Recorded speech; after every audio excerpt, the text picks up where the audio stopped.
presentation of Fox Sports. We are Baltimore. We are Minnesota.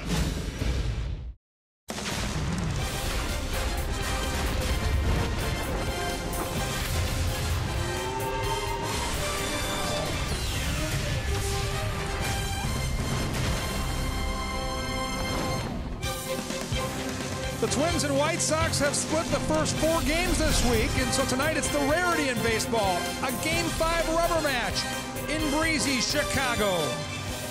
And Twins baseball here, as you take a look at the wild card standings, they're right where they want to be. In the mix, in control of their destiny with the Yankees losing today. They're within 3 games of the top wild card spot. They still lead the Angels by a half game for that second wild card spot, but there's not a lot of room for error right now for the Minnesota Twins. And Twins baseball on Fox Sports North is presented by State Farm.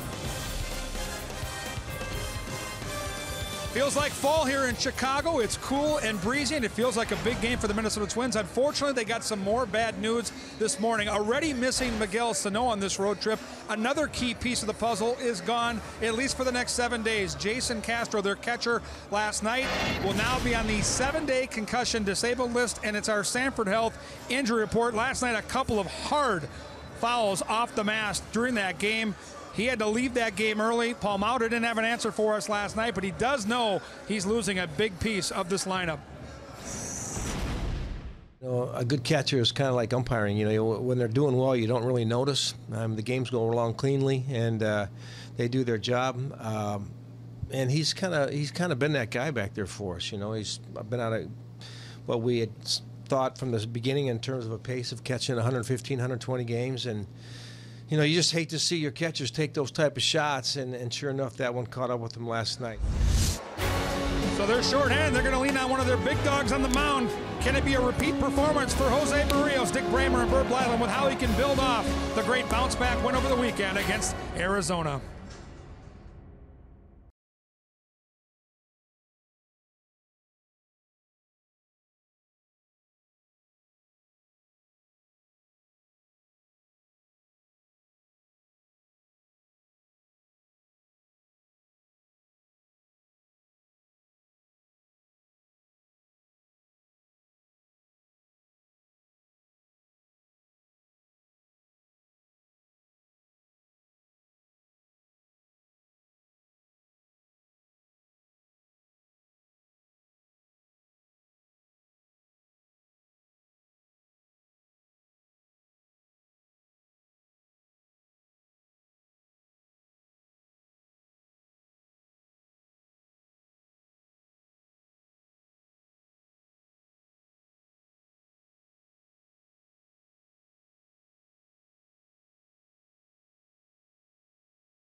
Orioles making his 18th start, his first start against the Diamondbacks.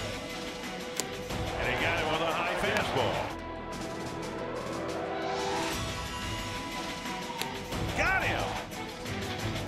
10 in a row sent down by Barrios. 6 shutout innings.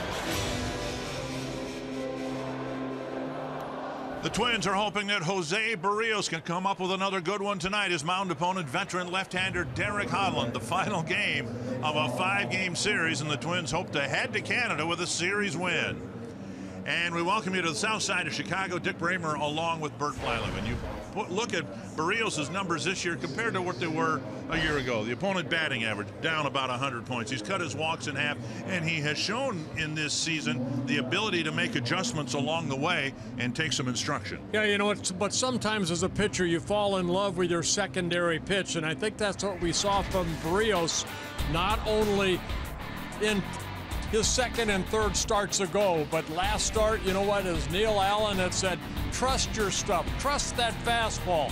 Well, he did. He did against the Arizona Diamondbacks. His mound opponent was Zach Greinke. He knew he had to be on, and he was. 66% of his pitches, hard fastballs in the mid-90s. A good hard breaking ball, occasional changeup, but he went right at the offense of those Diamondbacks, and hopefully he'll do that against the White Sox. Twins have played awfully well here in Chicago this year. They hope to play their final game here and put it in the win column against Jose Abreu and the White Sox.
Jeep. Visit Jeep.com to learn more. Generally, when you have a 5-game series in baseball, it's a playoff series, and the Twins hope to have one of those later this year. They hope to get into the postseason. Not so for the White Sox. They're rebuilding. It might be a while before they get back to postseason play. But the Twins are in control of their own destiny. It's already been a good day for the Twins and the teams around them in the standings, having lost already today. 15-8 in the month of August with 7 games yet to play. And here's the Menards batting order for the final game here in Chicago. Brian Dozier, Jorge Polanco, Byron Buxton, Eduardo Escobar, Mitch Garver, Eddie Rosario, Chris Jimenez, A-Ray Adrianza, and Zach Granite. And it'll be left-handed pitcher Derek Holland in his 9th Major League season, his first season with the White Sox on the mound facing the Twins, 30-year-old left-hander. Right-handers have hit very well against them. That's why Paul Molitor put a lot of right-handers in the lineup. Right-handers hitting .306. And left-hander's only 239. First pitch strike to Dozier. Holland came out of the pen and pitched here on Monday. Dozier takes inside, 1-1. Holland with a fastball, low 90s, sweeping breaking ball, and a very good changeup. 1-1. The Twins leadoff man. 2-1. Now, Holland making his fourth start against the Twins, his fifth game. The relief here the other night. So far in the first 3 starts plus that outing, he's 0-3 with a 9.64 ERA against the Twins. 2-2. On Monday night here, he faced only 3 batters, did not retire a batter, and that was highlighted by the 3-run home run he gave up to Polanco in the 8th inning. White Sox started this series with a win in Game 1. Twins won Games 2 and 3, and then the White Sox won last night. Inside now 3-2 with Polanco to follow. He's given up 29 home runs, 25 to right-handed hitters. Brian Dozier just 3 hits and 12 at-bats against Holland. Driven deep to left, but it'll hook foul. Another deep count to start the ball game. The Twins are seeing more and more of that from Brian.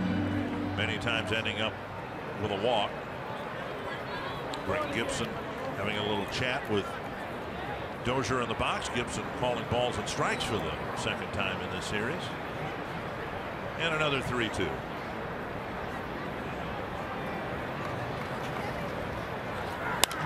fly ball, short left field. Tim Anderson out. 1 down. And now Jorge Polanco, who came into this series with 3 home runs. He's hit 1 home run in each of the first 4 games. Well, of course, a doubleheader on Monday as a right-handed hitter, a 3-run home run. Then in the second game, a 3-run home run. Then a couple solo shots for Polanco. That was last night's home run. Polanco has 7 home runs on the year. 5 of them against the White Sox. And it's impressive for anybody to hit a home run in 4 straight, but it's really nice when you've done it, as Polanco has, from both sides of the plate. Taking strike 1 from Holland, and now a ball, 1-1. Well, again, it was Holland on the mound that Polanco did hit the 3-run home run off of in the 8th inning. That closed the gap to 7-6, but that was the final score as the White Sox beat the Twins in Game 1.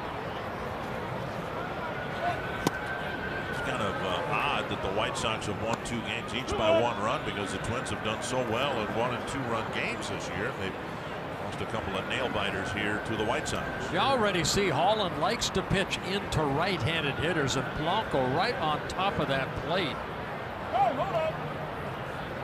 Threw about 3 or 4 pitches in on Brian Dozier, trying to get that inner part of the plate. Outside 3-1 with Buxton on deck. A changeup missing right there. Holland had some good years for the Texas Rangers, and then he had knee issues, had surgery on his knee, then the shoulder issues. Signed a 1-year deal with the White Sox, and it hasn't turned out very well for either side. And the White Sox are in full rebuild mode, so I think you could probably safely assume that he'll be out on the market again this offseason. Well, he had 1 3-year period with the Rangers from 2011 to 13 that he won 38 ball games, lost only 21, an ERA under 4. He made 92 starts. Another full count and another foul ball. I think out of this year, what Holland is going to show the market that his arm is healthy again. And it's been said for about 100 years, and it's especially true now. If you're left-handed and healthy, you'll have teams waiting in line for your services. Another full count pitch. Another foul ball. To a changeup right there. He's got a very good changeup. The breaking ball, a big sweeping breaking ball, but basically key off the fastball and the changeup.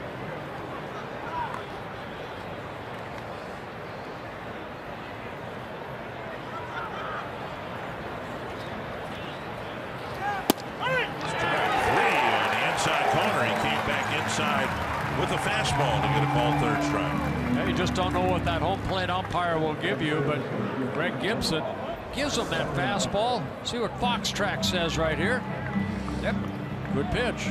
So Holland picks up a strikeout, his 95th in 124 innings pitched. Greg Gibson behind the plate. Nick Lentz at first. DJ Rayburn, Chris Guccione on the crew.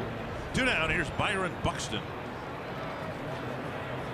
A high fly short center field. Byron likes to try to ambush that first pitch, but he is retired, and Holland has a 1-2-3 first inning.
Chicago for the Cubs.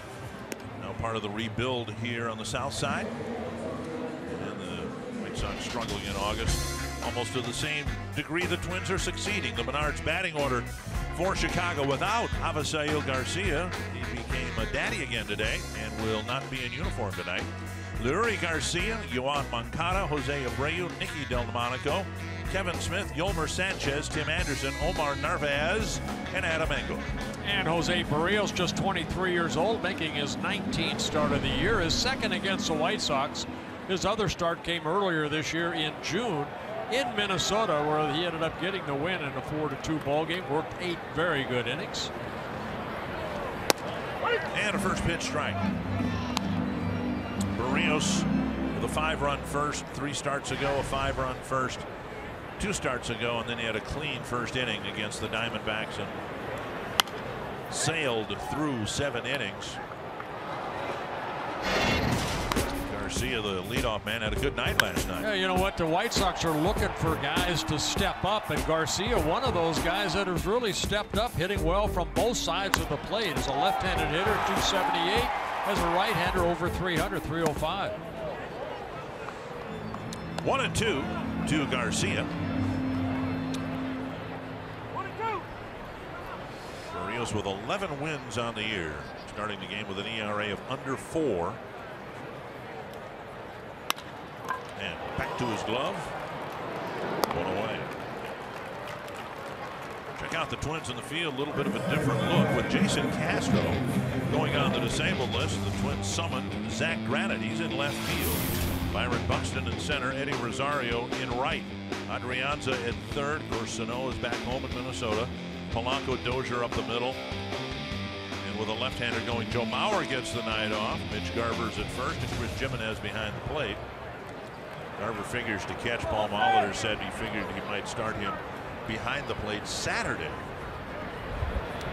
against the Blue Jays. First pitch strike to Yoan Moncada.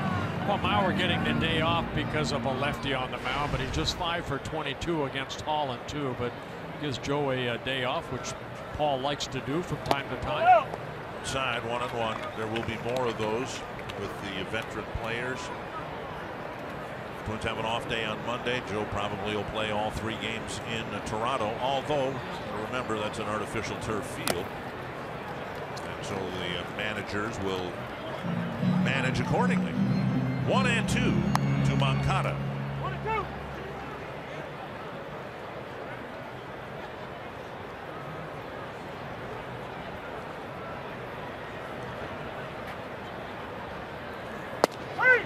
Fastball 96 to clip the corner, 2 down. And strikeout number 1 for Berríos. In his last start, he had 7 strikeouts in 7 shutout innings, allowed only 2 hits. And that pitch was inside, but Swing the bat, boys. Gotta love it. we were talking in the open about Berríos' numbers compared to what they were a year ago. He's more than cut his walks in half. Last year, his opponent batting average was .310. It enters play today at .232. Those are 2 huge reasons why he's been so much more successful this year. There's strike 1 to Abreu. A lot more consistent in 11 of his quality starts, 10 of his 18 starts, prior quality starts. 1-1. He had a couple hiccups, as every pitcher does, making just his 33rd major league start.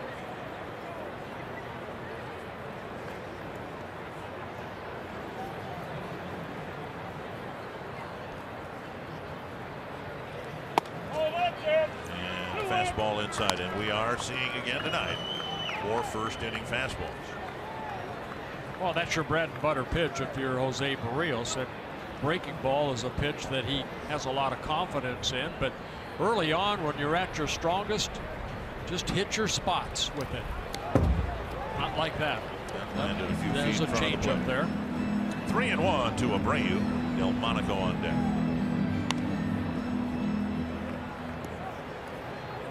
Berríos making his 3rd career start against Chicago. He's 2-0 with a 2.08 ERA. Coming into this game, only 13 innings against the White Sox. Allowed only 3 earned runs. Fouled back. Now 3-2.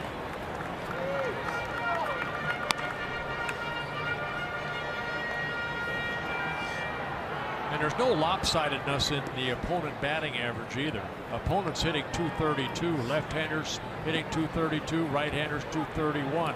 He's given up 12 home runs, 6 to lefties, 6 to right-handed hitters. And he strikes out Abreu, coming back from 3-1. That's a nasty fastball there. And a 1-2-3 first for Berríos.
With the Chicago Bulls, so when in Chicago, get a White Sox jersey.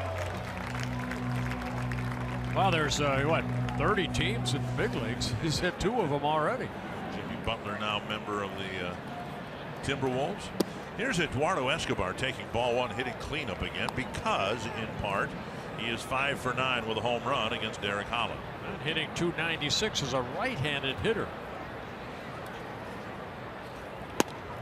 Sometimes a point can be made without a spoken word. In the clubhouse today, Chris Jimenez was looking at the lineup card. Escobar stepped up, pointed as to who was hitting cleanup and who was hitting 7. Didn't say a word, just pointed to the 2 spots, and then he cracks one into right center field for a base hit.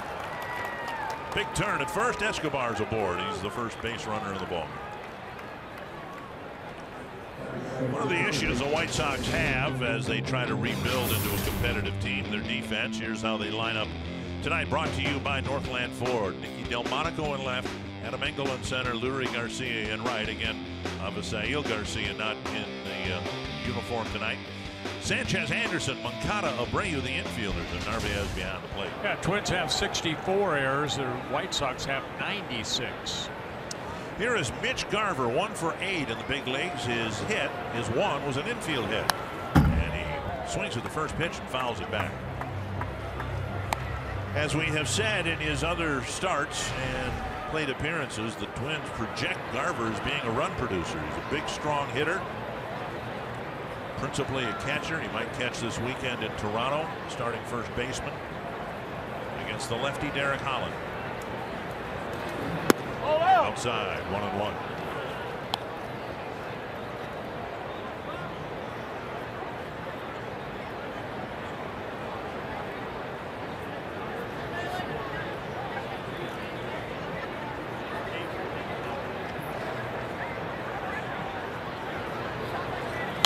Popped up, back and out of play. You look at this Twins lineup.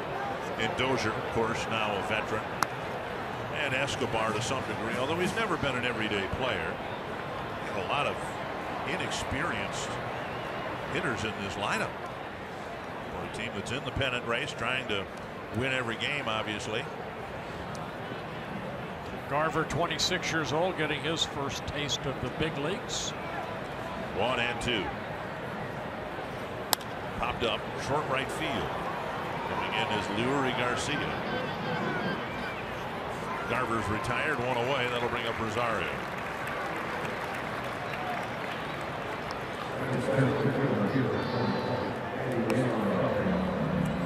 Rosario's kind of led the way for these early to mid-20s hitters that the Twins have ridden in the second half of the year. Rosario hitting on the season .297, and he's hit .297 against lefties and .297 against righties.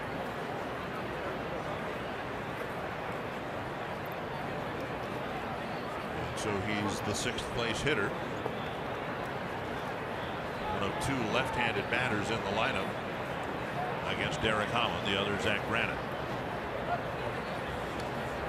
Rosario, 2 hits and 7 at-bats against Holland. Again, left-handers hitting just .239 against Holland.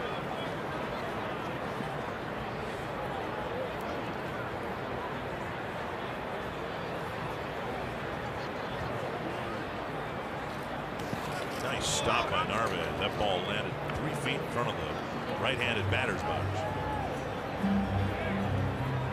Ball 1. Well, Escobar got thrown out in last night's ball game. Thought about going, but right, Narvaez did a good job of blocking that ball.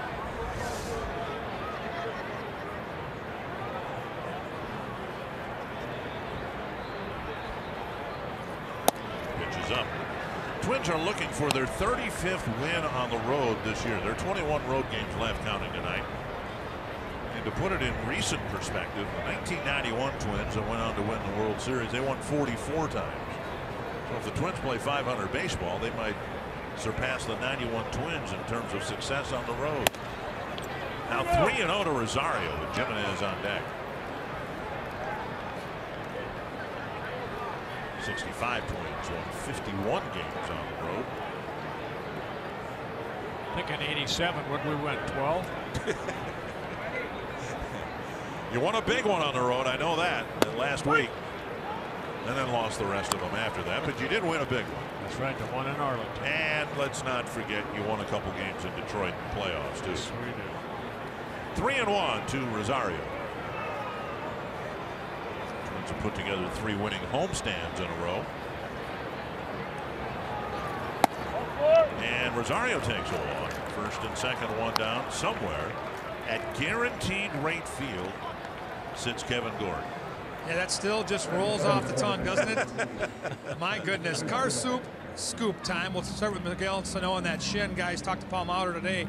That's progressing slowly. Not a lot of weight-bearing activity. Every day, though, does meet with an athletic trainer. Some water work, just trying to slowly progress to get him back. Jason Castro on that 7-day DL with the concussion was given the option to fly back to Minnesota to chill. He said, no, thank you. I want to stay with the team and go on to Toronto. And speaking of that, Big Sexy himself, same option. Fly ahead, get ready for that start in Toronto. And no, Bartolo Colon said, I'd much prefer to stay with my teammates here and have fun in Chicago and see these guys win a series. So interesting that both those gentlemen might not be here tonight. They're both in there pulling for their teammates. Yeah, I talked to Jason Castro before, and that ball that Abreu hit, he said that's the one that really sunk him. That was a good one. I asked him if he'd had, concussion prior, and he said, in the minor leagues when he first came up, he thought he maybe had one, but they didn't have the testing back then. Right. Other than that, he said he's been really pretty lucky. 2 strikes to Jimenez, who figures to do the bulk of the catching in Castro's absence. He's trying to score first here in the second inning. A threat, first and second, one down.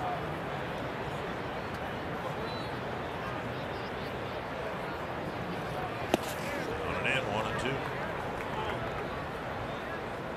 Well, Holland, that's one issue he has had this year. Coming into this game, 66 walks in 123 and a third innings.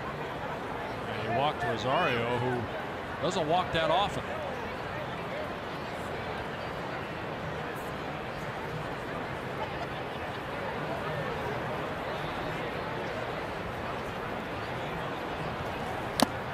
Foul tip, and Narvaez hangs on 2 down. That'll bring up Adrian.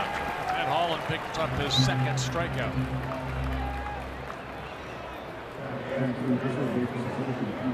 So he went with a fastball out over the plate. And Jimenez swinging through it. Looked like he was a little late. Adrianza getting the start at third base with Escobar DHing. The other option would have been Kenny Vargas, but the Twins feel he's a much better hitter left-handed than right-handed. So popped up, and it'll be chased by Abreu, but he has no play, 1 strike. Twins have a bench of Kepler, Vargas, and Bauer tonight.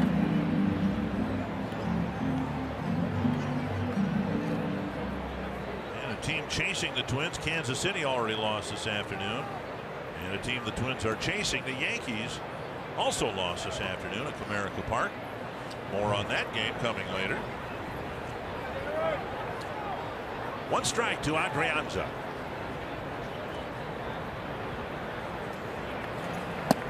And a ball.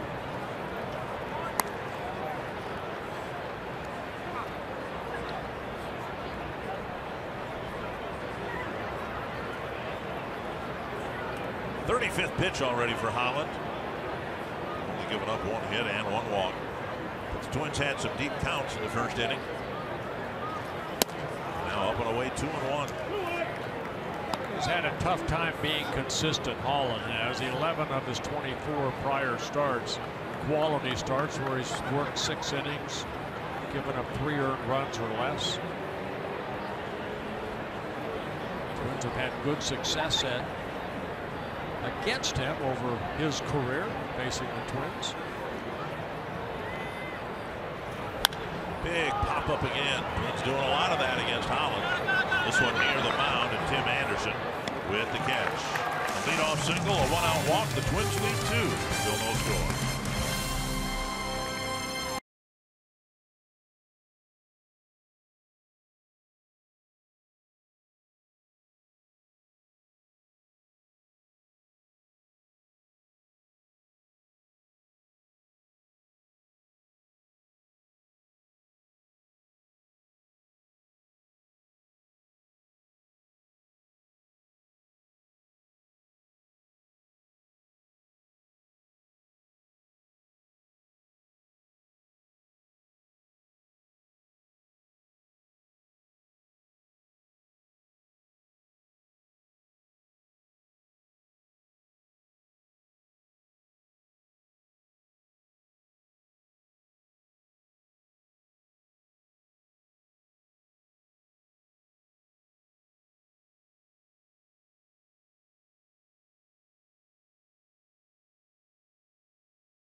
strikeouts in that first inning through 14 pitches. And I think when Abreu swung through this pitch, I said, wow, that's nasty. Look at this fastball right there. Abreu, a 300 career hitter, but that fastball down, Abreu swinging right through it. Great pitch. Down with some downward movement. Foul back, 1 strike. The batter leading off the second inning is Nicky Delmonico. Jumping into the White Sox lineup with an impact, 6 home runs, hitting over 300. It will be Delmonico, Smith, and Sanchez. 1-1. Delmonico, just 25 years old, originally signed by the Orioles, but in his rookie season here with the Chicago White Sox. And outside again.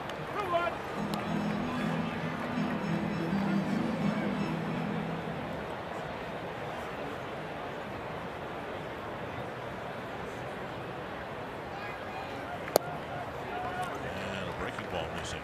3-1. It was 3-1 to Abreu, and then Orioles came back to strike him out with fastballs.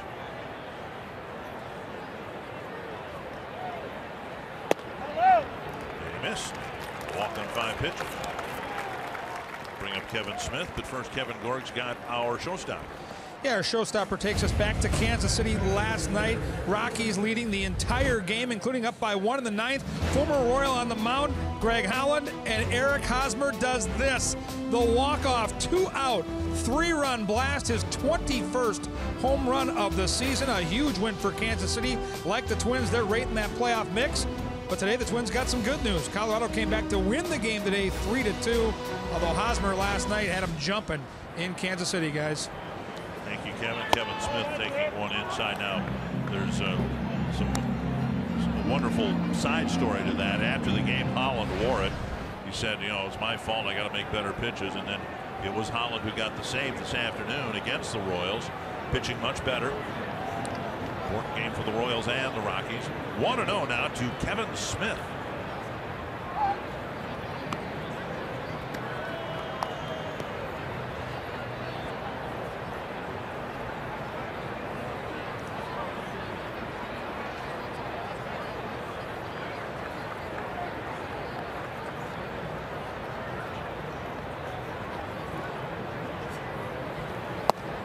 And over the inside corner.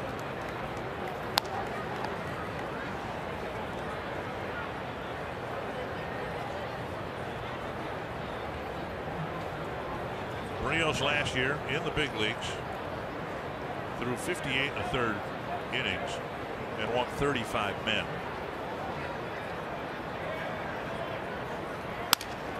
Up the middle, and it'll go to Dozier, who will step on the bag and start a double play. 2 down. You know, Barrios kind of let that ball go. He might have had a chance to maybe put his glove down. But you could almost tell from this angle that he let it go because he knew it wasn't hit hard. He knew that there was somebody up the middle, being Brian Dozier. Had a nice double play. Watch his reaction right here. He thought about it. Yeah. Okay. All right, Brian's right there. Brian taking it himself, getting the force out, flipping it over to Garver. Okay. Yeah, yep. You're right. You know, it's something that's changed certainly from when you pitched, where you had 2 infielders on each side just about every at bat. Now part of a pitcher's job out there is to know where the infielders are. And he was aware that Dozier was near the second base bag, and it's a double play. Here's Yolmer Sanchez. Hacked foul, 0-2. I don't know if somebody on the bench was yelling, let it go or whatever, but after they turned a double play, Barrios looked in the dugout like, thank you. 0-2 to Sanchez with 2 gone in Chicago's second inning. Or he may have said, muy bien. Way to place the infield.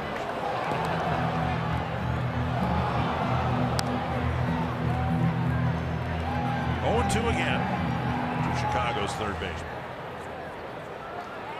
Sanchez kind of like Larry Garcia getting an opportunity to get some at bats here. And Sanchez doing a pretty good job. Outside, 1-2. Normally you see Sanchez at second base, but with Matt Davidson on a disabled list, he's got that right wrist injury. Sanchez getting some time at third. Down and in, 2-2. Plenty of life on the fastball. That at 95. We've seen 96 tonight.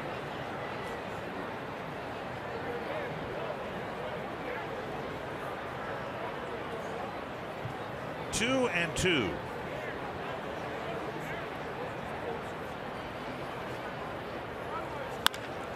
Right center and deep.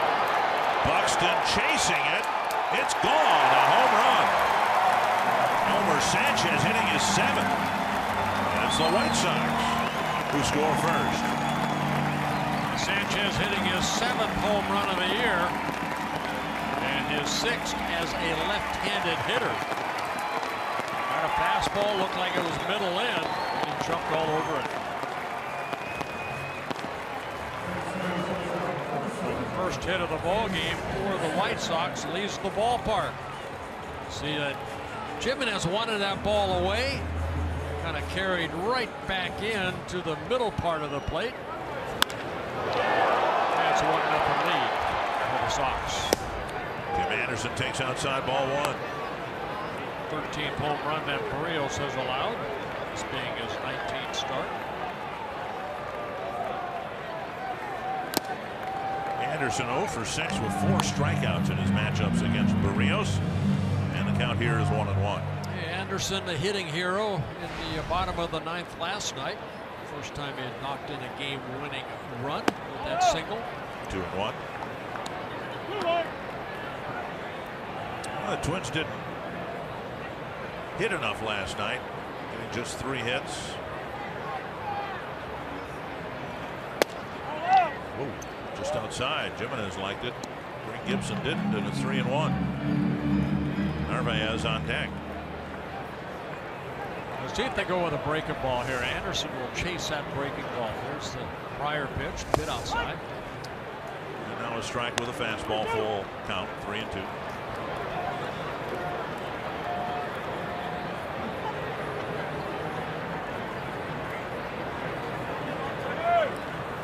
Tapper to third. Adrianza across the diamond. And the inning ends. White Sox get a home run to take the lead. You're watching Twins baseball, presented by State Farm.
Today, Yankees and Tigers. It starts with Fulmer off Sanchez, and then Canely to Cabrera. Austin Romine. We go hockey on it right now. It's Rangers. It's Red Wings. It's old time. Putting the foil on here. 3 different bench clearing incidents. Betances here. Very dangerous play. Thankfully, James McCann was okay. 8 ejected, both managers. 4-hour and 10-minute baseball game. In the end, the Tigers win 10-6, but what a mess, guys. Yeah, the Tigers won. That means they get to face Floyd Merriweather in November at some point. Minor foul off the bat of Granite. You know, it's part of the game that, you know, you're going to have rhubarb from time to time, but the pitch that Betances threw that hit the helmet, and I don't know who the hitter was. James McCann. McCann. Oh, I tell you what, that's danger right there. Granite with a dribbler to first. He's retired for the first out of the third inning. Now Joe Girardi afterwards blamed the umpires for lack of control. And you can't have Miguel Cabrera shoving a catcher and swinging wildly trying to land punches. You can't have that either. Well, I'm sure he'll be fined and suspended for that. Here's Brian Dozier. It'll pop up to short left field, caught by Tim Anderson his first time up.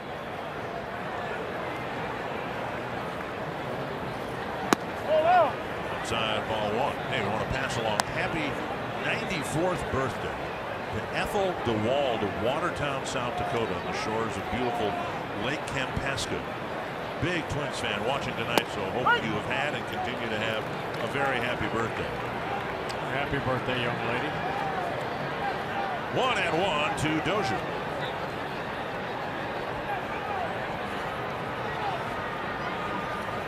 Inside. Holland's had some bad misses here tonight. Too happy with his command, but he's got a 1-0 lead. You know what? Sometimes you can be a little wild, like Holland has been, and it kind of sets a tone a little bit. Don't want to miss that much, but he hasn't hit anybody, and he's only given up one hit. That's the Escobar base hit the other way. 3-1 to Dozier. Polanco on deck. But you know, Holland has made, now this is his 12th career start against the Twins, his 13th game. He worked here the other night. Twins are 6-2 off of him, and he's got an ERA at almost 6. So they've had some success against him. On the hole, Anderson fires across and got Dozier just barely, but he got it. 2 down. A nice play by Anderson right there, showing off his arm. Sanchez almost shielded him out of that play. And tonight's cold hard fact brought to you by Clean Crisp Coors Light. Armin Killebrew has homered in 5 straight games. In fact, he did it 3 times. Marty Cordova in his rookie season did it in 5 straight games, and then Brian Dozier last year. Polanco's got a string of 4, and they have been significant home runs, including the last 2 have tied the game at 1. And he's got a chance to do the same thing again here in the 3rd inning. Strike 1. Called out on strikes his first time up. 1-1.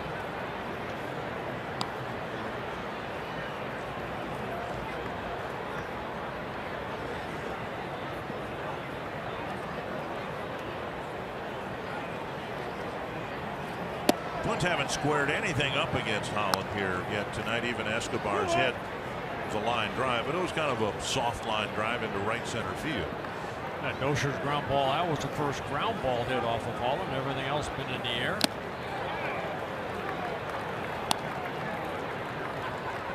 Two and two. Excuse me, Granite hit that ground ball to first.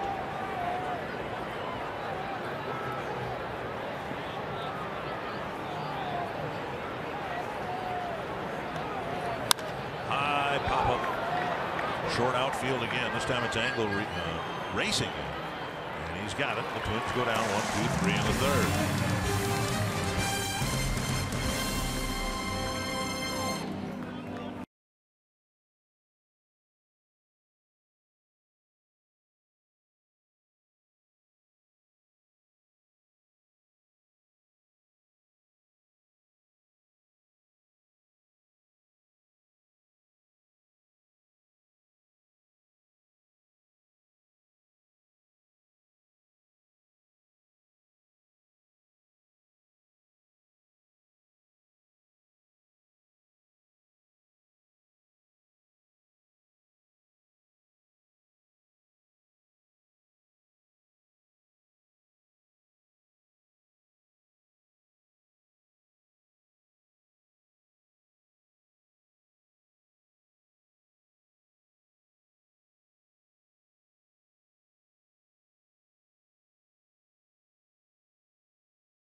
Narvaez, Engel, and Garcia will face Berríos.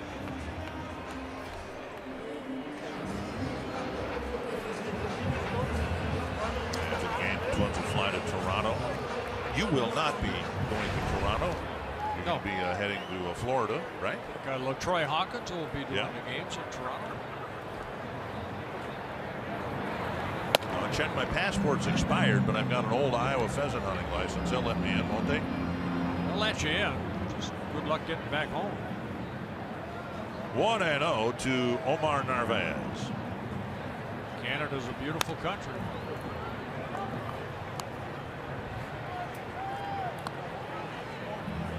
Foul back 1-1. Now you say that from experience. We talked about it last night. You spent some of your time a long time ago in Saskatchewan. Just a little guy back then. I do remember some of it. Just off the corner. Of course, you've been to Toronto many times. You've been to Montreal back when they had a franchise. That's with the Pirates.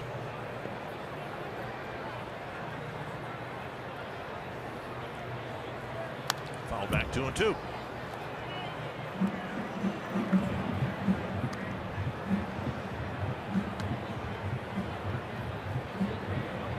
Thirty-ninth pitch coming up from Berríos. Narvaez 25 years old in his second season with the White Sox.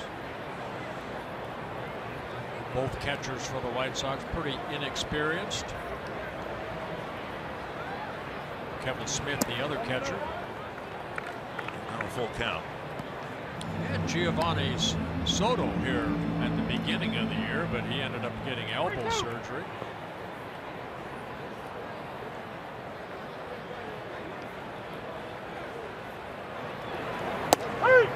And a high strike called, one away here in the third inning. And strikeout number 3 for Berríos. Now he'll face Adam Engel. Second call, third strike. Almost like a two-seamer. Watch this ball come back just a bit. Upper part of the strike zone.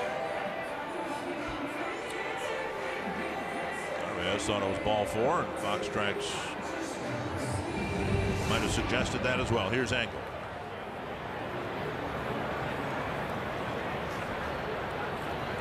Inside, ball 1. Berríos facing a Chicago team that's 14th in the league in runs per game scored. The Twins will go to Toronto. And the Blue Jays are last in the league in runs per game scored. Now, my goodness, who would have thought that a few years ago? With the Chicago lineup that they've had here for many years, Konerko, the nucleus of that lineup, and all the run scoring that the Blue Jays have done in recent years, but they're 14th and 15th in runs scored per game. 3-0 to the number 9 batter.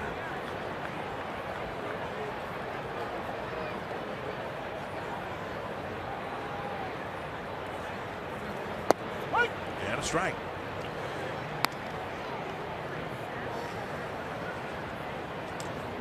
Engel, another youngster, 25 years old, trying to make an impression. Play some defense. Offensively, he's had a tough time. Getting just 185.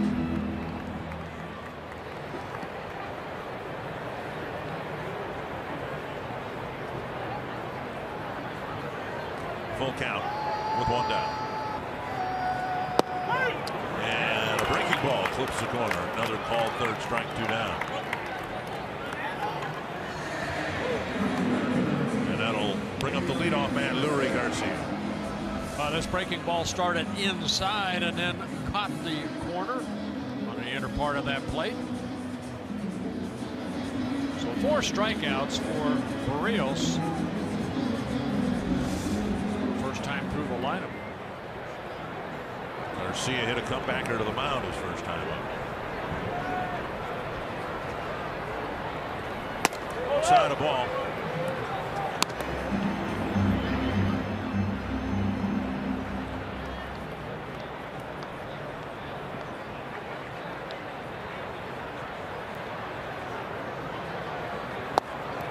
Big swing and a miss. Change up right there.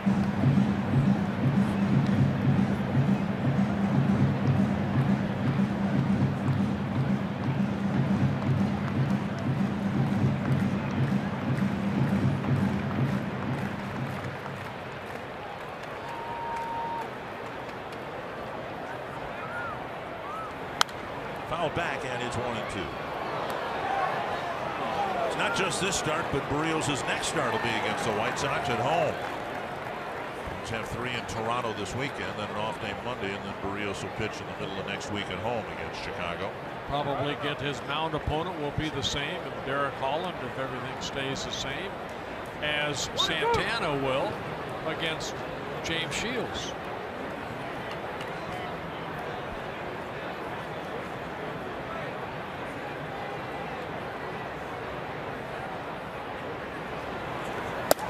Fastball got him. He strikes out the side, but comes off the mound trailing 1-0.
Sports North is presented by Northland Ford.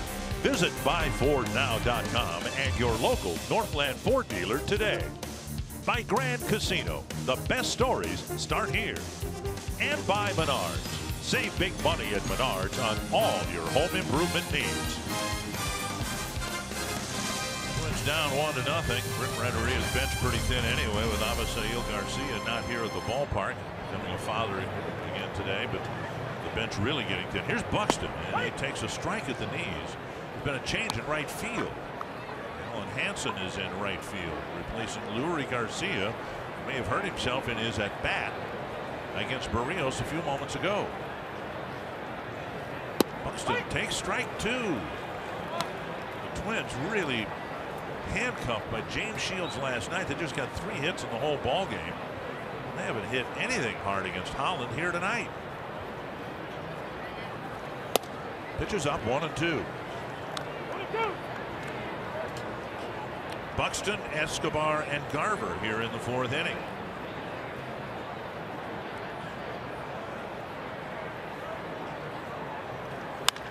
Another pop-up. They're all going about 200, 250 feet. Caught in center by Engel, 1 down. Stretch it out at Target Field. Yoga Nights coming up Wednesday, September 6th. The event features a 1-hour on-the-field yoga class taught by Core Power. The event tickets include a Twins branded yoga mat, Twins game tickets, and a donation to the Twins Community Fund. Get your tickets at twinsbaseball.com/yoga. Here's Escobar, dumped a single into center, the only Twins hit. And he takes strike 1. He's now 6 for 10 with a home run against Holland. Yeah, Holland 54 pitches, been able to get strike 1 on 10 of the 14 batters he's faced. So he's getting ahead in the count. 1-1. He's getting a lot of pop-ups, fly balls. He's picked up 6 of them already. Swing and a miss. 1-2.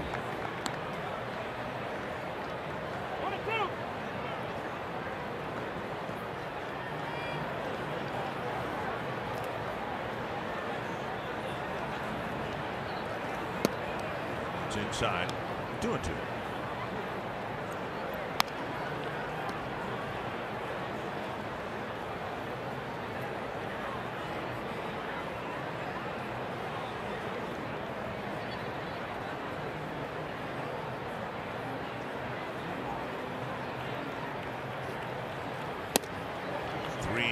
He's had some 3-ball counts, but so far just the 1 walk. That was to Rosario in the second. 5 3-ball counts for Holland. And a full count to Escobar.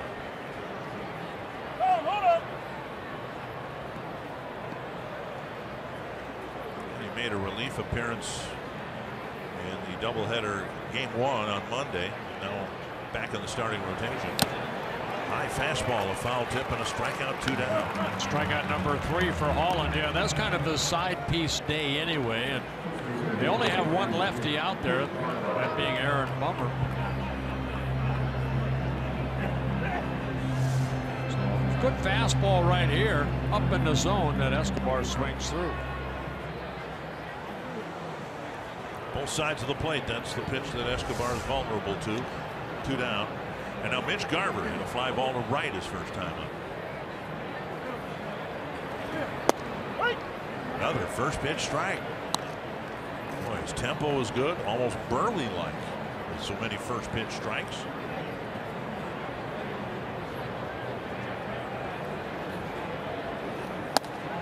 One and one.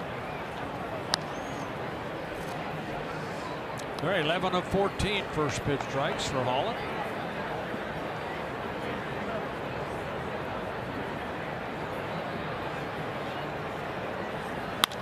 There's a solid single to center. That's the solidest contact that Garver's made, and it's the hardest hit ball tonight. A 2-out single will get Rosario to the plate. Yeah, change up out over the plate, and Garver taking it right back up the middle for his second major league hit.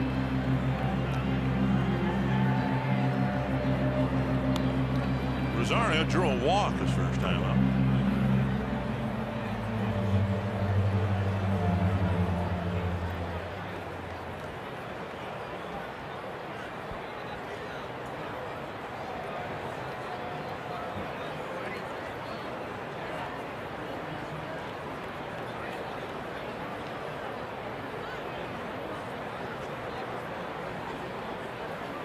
Up and away. We mentioned Rosario has split his batting average evenly, righties and lefties.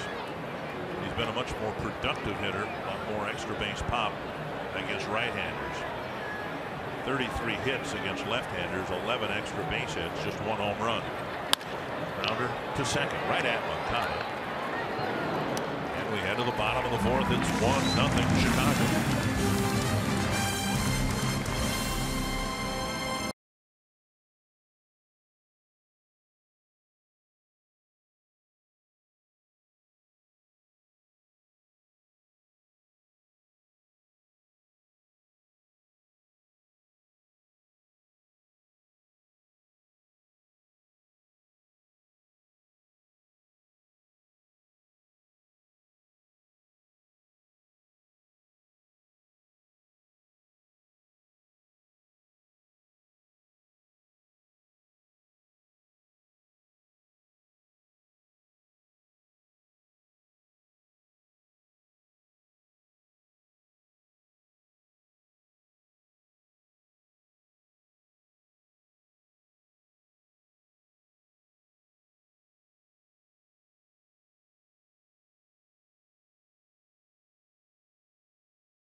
Well, the only run of the ball game. Berrios has pitched well, 5 strikeouts. He just left the pitch up to Sanchez. Then he hit a home run in the 2nd inning. All in 4 shutout innings.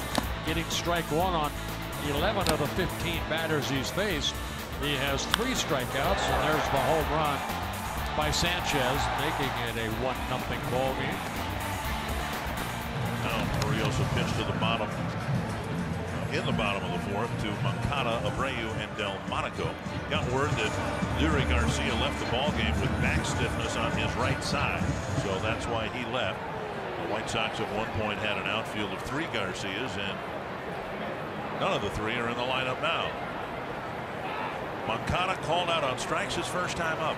It was a Willie Garcia earlier this year here, and then Avisail and Lurie. Moncada, Abreu, and Delmonico here in the 4th. 2-0.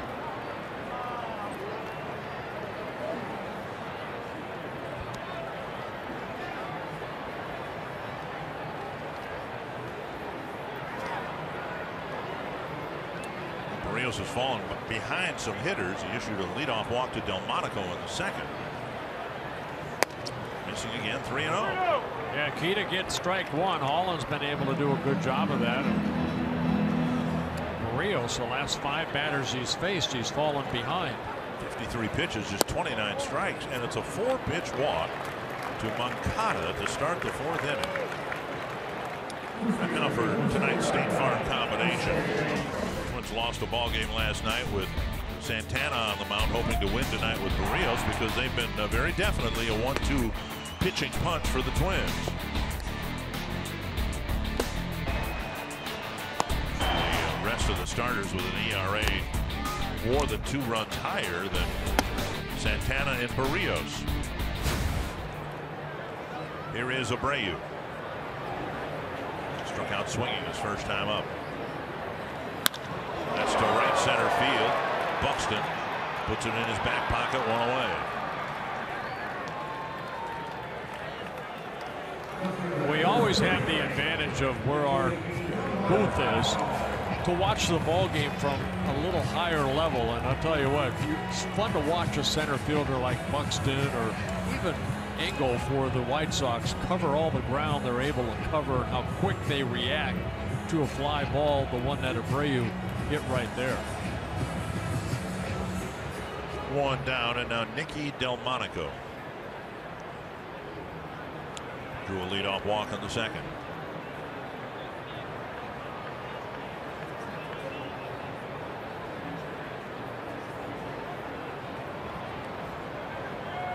Moncada runs well and therefore is a threat to steal. He's attempted 2 stolen bases, unsuccessful so far.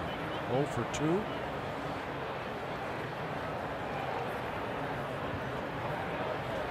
Fastball away.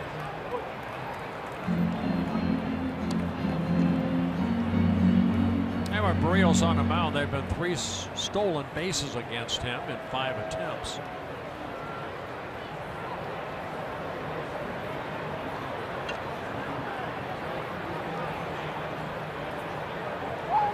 And let's play it first.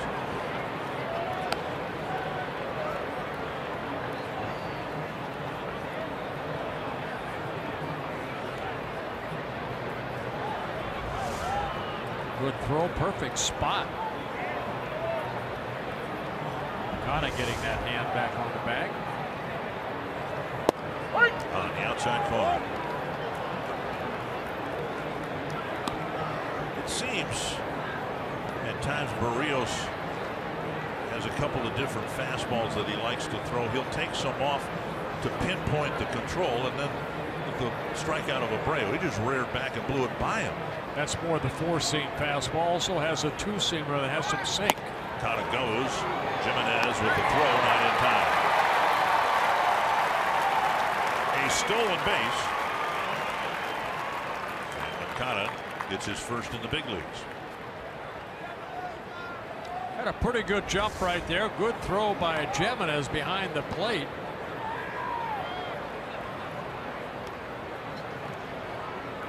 Moncada gets into scoring position with 1 out.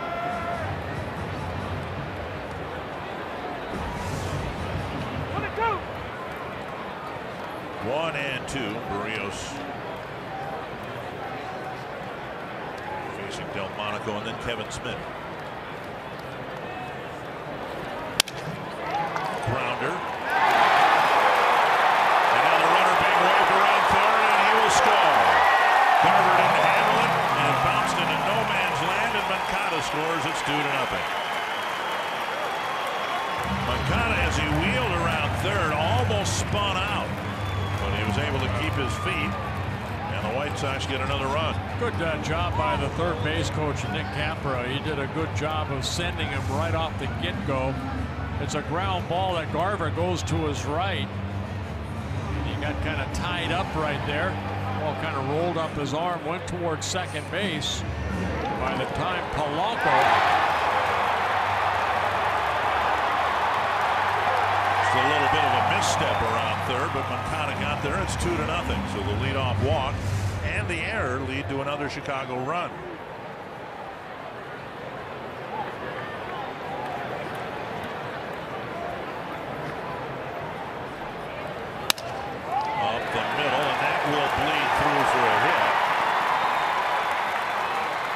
Sox pinging the ball around the field here, opening up a bigger lead in the fourth. That'll bring up Sanchez, who cranked the home run his first time up. Well, Smith got 1 hit in last night's ball game, and he jumped on that first pitch from Santana and got a base hit to left field. Jumped on a fastball right there. Even though it looked like it jammed him, still strong enough to get him through the infield.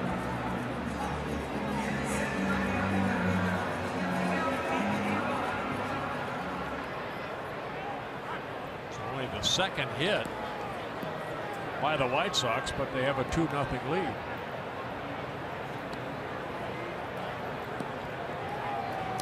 Twins have committed at least 1 error now in 7 straight games, which is uncharacteristic for them. Sanchez at the plate, with the White Sox already in front 2-0.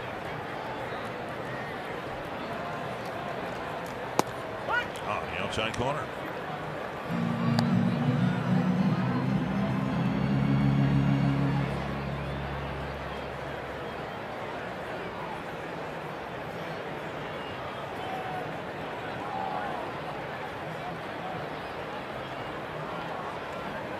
Down and away, 1-1. Cleveland leading Boston 8-4. That game in the 6th inning. Teeing off on Chris Sale for the 2nd time in a month.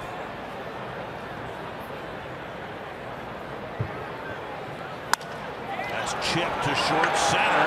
Dozier out. He won't get there. Buxton charges, and he'll fire it back in quickly. And another little flare for a base hit, and they're loaded up with 1 down.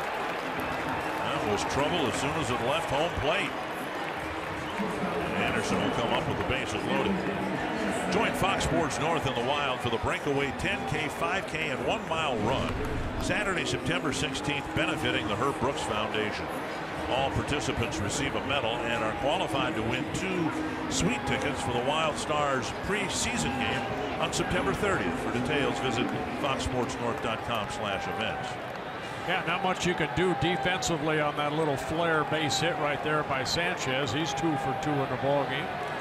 Anderson hit a ground ball to third. Twins playing the infield back. They'll try to get an around the horn double play, although Garver's playing in front of the runner at first. Strike 1. Remember when Barrios had that good outing against the Diamondbacks? His mound opponent was Zach Greinke, and Greinke had the type of outing that Barrios is having here tonight, struggling with his control a little bit. The Twins weren't hitting searing line drives against Greinke at all, but some well-placed hits. Here's a grounder left side. Nice stop, and out at second on a close play, but another run scores. Adrianza diving to his left was able to make the play and just barely collected himself in time to get the force. Yeah, Anderson trying to hit that ball exactly where he hit to end the ball game last night between third and short. That Adrianza going over, and then Brian Dozier become like a first baseman. Kept his foot on the bag to get the force out at second base, but Anderson picking up an RBI, and it's a 3-0 game. And Narvaez will be the batter.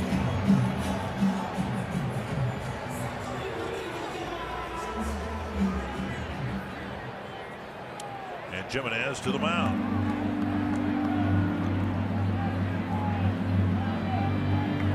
Twins against Greinke. He's kind of bunched some things together and some good fortune together, like the White Sox have done here in the 4th inning against Barrios.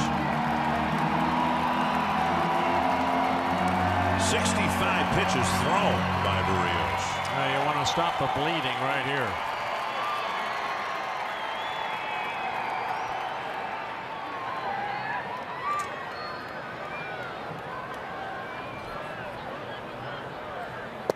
Taken low, ball 1.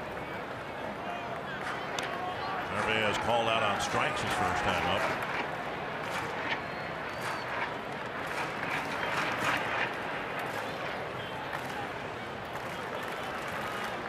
This inning started with a 4-pitch walk. Second inning tonight where Barrios has lost the leadoff batter to a walk. Got away with it the first time by getting a ground ball double play.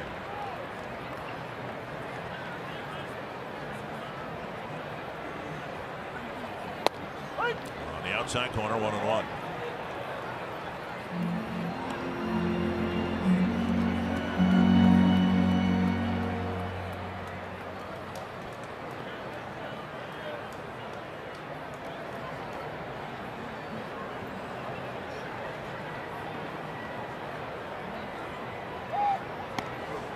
Last night's starter, Irvin Santana, we showed you his success on the road. 8-1 ERA in the 2s.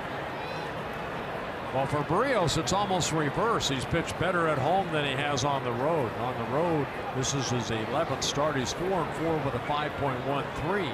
At home, he's 7-1 with a 2.87. So he has struggled on the road. On the road where he hasn't been given a whole lot of run support, like in San Diego. He might have had his best game against the Padres, but he gave up a run and took the loss. 1-1. So far, no run support tonight. And that's a balk. That's a balk. But the play goes on, and a run was scored. A balk was called, but the play continues, and the White Sox will, pardon the football phrase, they'll decline the balk.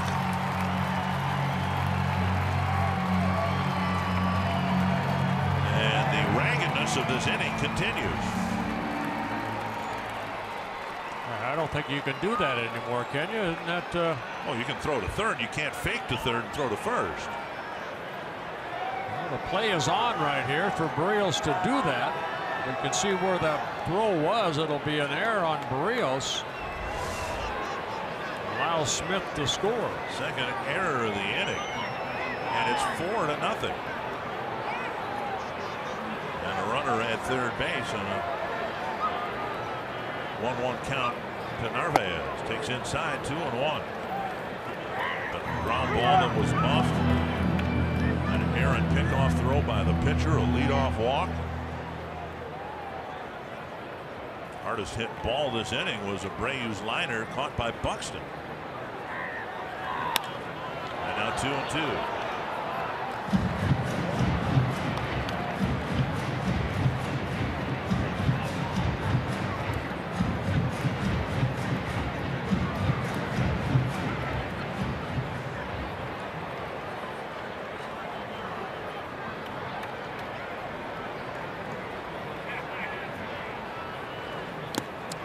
Finally it ends. It took 15 minutes and some rather unsightly things happened, not the least of which is the White Sox got 3 runs.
Twin fans, don't forget happy birthday, young lady, at Twin home games. You bring your Circle Me signs. You may find yourself on the Minnesota Lottery Winner's Circle, where you could win $100 worth of lottery scratch-off tickets, courtesy of the Minnesota Lottery. Time for the Twins to get to work here. Yeah, there was no balk called on that play. It was an error, and then they gave Anderson a stolen base because he was taking off. I thought I heard somebody yell balk. I'm assuming that was an umpire. I asked the official score. He said no, there was no balk on that play. Well, here's Jimenez, and he takes up high ball one. Maybe the Chicago dugout called balk, but I'm pretty sure I heard somebody yell balk.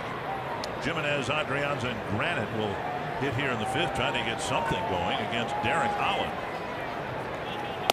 Very high, 2-0.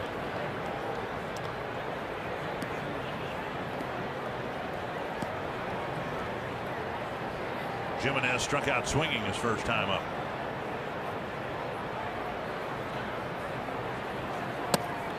Very high again. Well, again, Holland coming in 66 walks in 124 innings pitched, so he has walked only one so far. Does have 3 strikeouts. He's given up 2 singles. And a strike. 3-1.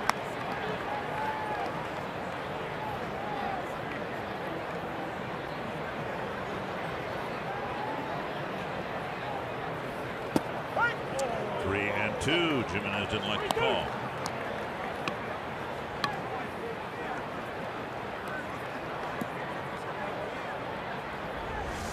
Holland trying to get to 3-2. Fastball. Strike.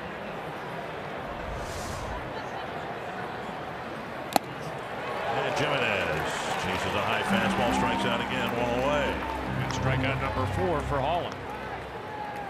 Love Your Melon Nights coming up September 14th. A limited number of special ticket packages, including game ticket and a Twins Love Your Melon beanie. Every ticket sold goes to support Love Your Melon's program to donate a hat to every child battling cancer in the United States. For details and tickets, visit twinsbaseball.com/loveyourmelon. Here's Adrianza. And there's a first pitch strike. Holland fell behind Jimenez 3-0, came back to strike him out. Now he's back throwing first pitch strikes to Adrianza. And now it's 0-2.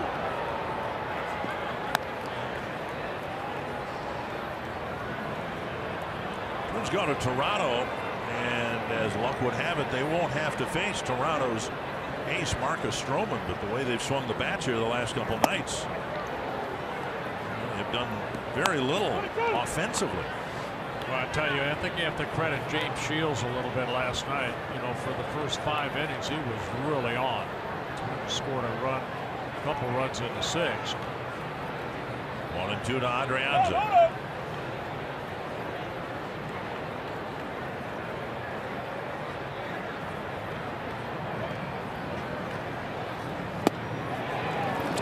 Adrianza strikes out. Bring up Zach Granite. Yeah, back-to-back strikeouts for Holland now with 5 in the ball game. It's like a big slider, little cutter. Granite grounded to first his first time up.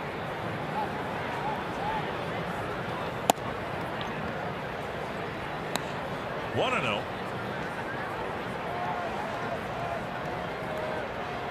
Granite just getting recalled for the 2nd time. He's hitting well down in Rochester, hitting .340. Came down a bit after he spent about a month with the Twins and was sent back, but did well. Twins are glad to have him back up here. Robbie Grossman with a sprained thumb. Inside and high 3-0. 76 games in Rochester this year, hitting .340, 17 doubles, 5 triples, 5 home runs, driven with 30 runs batted in. And a 4-pitch walk to the number 9 batter, and now Dozier will come up with a man aboard. The 2nd walk for Holland.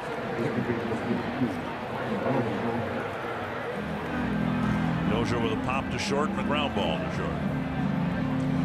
It's going to be a fun weekend again in this wild card chase. Twins are in Toronto. Seattle will be playing at the Yankees. Kansas City at Cleveland.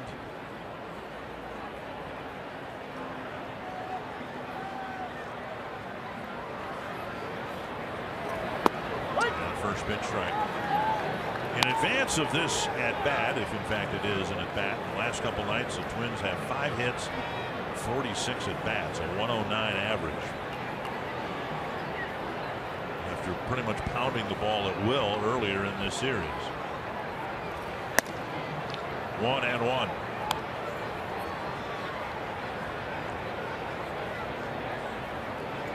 The ups and downs of baseball.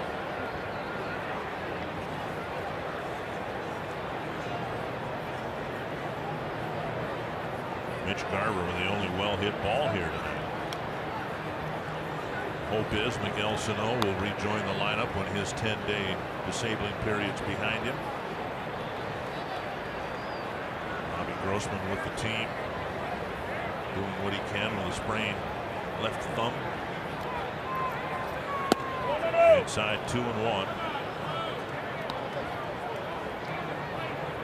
You can almost say that Holland has been effectively wild. He's kind of worked both sides of the plate.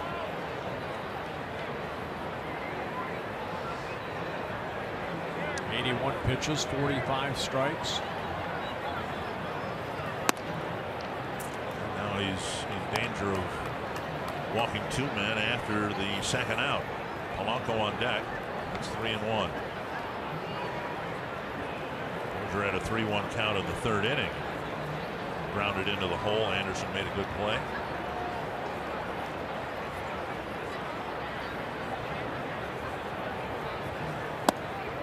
And a walk now. Runners at first and second. With Holland walking Granite and Dozier, Polanco will come to the plate.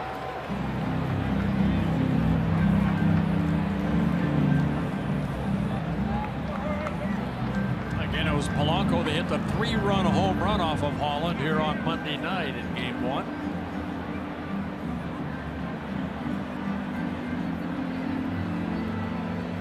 See if he can do it again.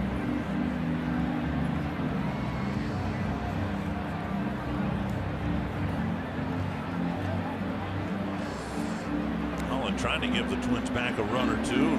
See if the Twins can take advantage of it here. Decent speed on the bases. Granite runs well at second. Dozier runs pretty well at first.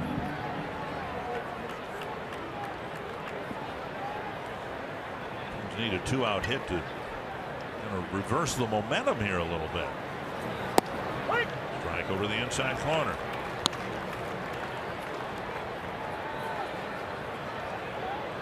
Polanco with 20 doubles, 3 triples, 7 home runs. Looking for an extra base hit here to get the Twins back in the game.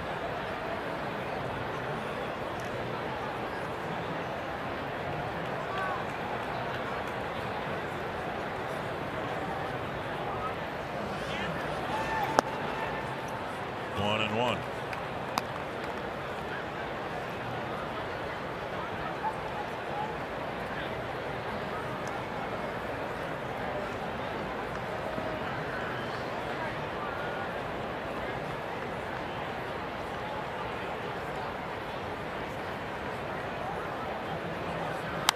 Popped up. Abreu chasing it. He runs out of room. Yeah, we've seen a lot of high fastballs from Holland, and it seems like the Twins hitters just getting underneath it, creating a lot of pop-ups. Polanco cracking doubles all over the place in addition to the home runs. They're having a great month of August.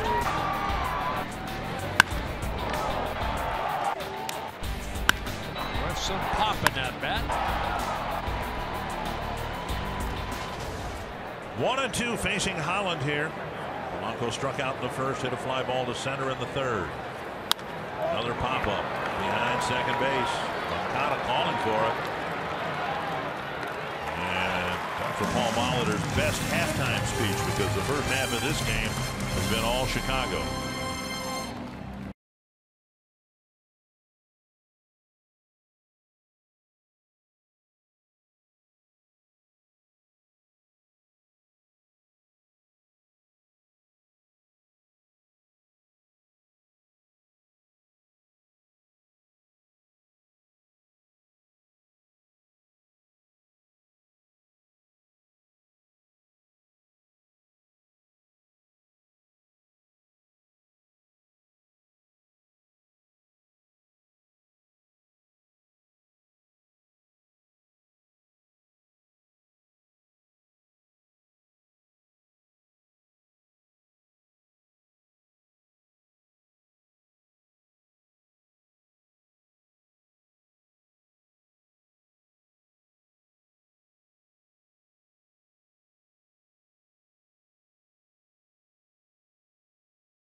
to recover from a slow start here tonight. Our Mountain Dew fans of the game. Adam Engel will lead things off against Jose Barrios. Yeah, Barrios gave up 3 runs, only 1 earned run last inning. Started with that leadoff walk, so get that first guy out. Swinging strike 1 from Engel. And Alan Hansen and Yoan Moncada. 1-1.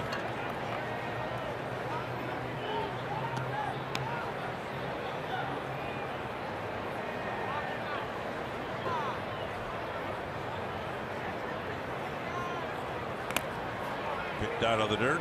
2-1.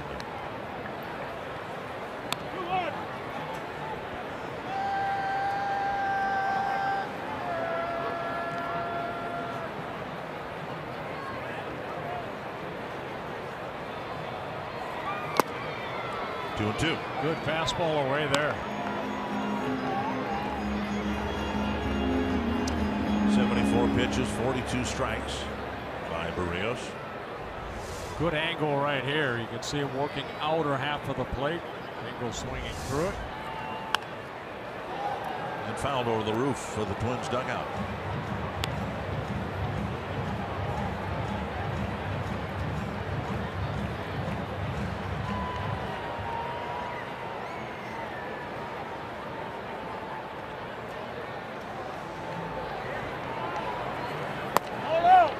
Just outside 3-2. Barrios walked the leadoff man in the second, got a double play grounder that took care of that. But it was the 4-pitch leadoff walk in the 4th that opened the door for the White Sox to score 3 runs. Hey, need this guy to swing the bat. No free passes. And he does. He swings through it. Second time Engel struck out. Strikeout number 7 for Jose Barrios. Bring up Alan Hansen.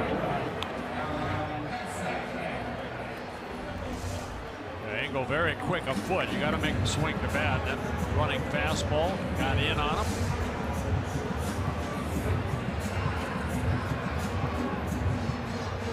Lurie Garcia left the ball game after his 3rd inning at bat. He was 0 for 2 and he had some back stiffness, so Hansen took his spot. Again, the White Sox, like the Twins, carrying 13 pitchers, 3 bench players. One of them isn't even in uniform, or at least he wasn't before the game today. That's Avisail Garcia. And then an early substitution. And presumably the only bench player available for Rick Renteria is Tyler Saladino. It was Hansen last night that hit that triple right down that first base line off of Santana in the 3rd inning. Barrios falls behind. Hansen. It's another speedster. You want him to swing the bat. Survived a 3-ball count to Engel, striking him out. And a strike, 3-1. You have to do it again. Same pitch. Make him swing the bat. 3-2. And you can see why. 3-2.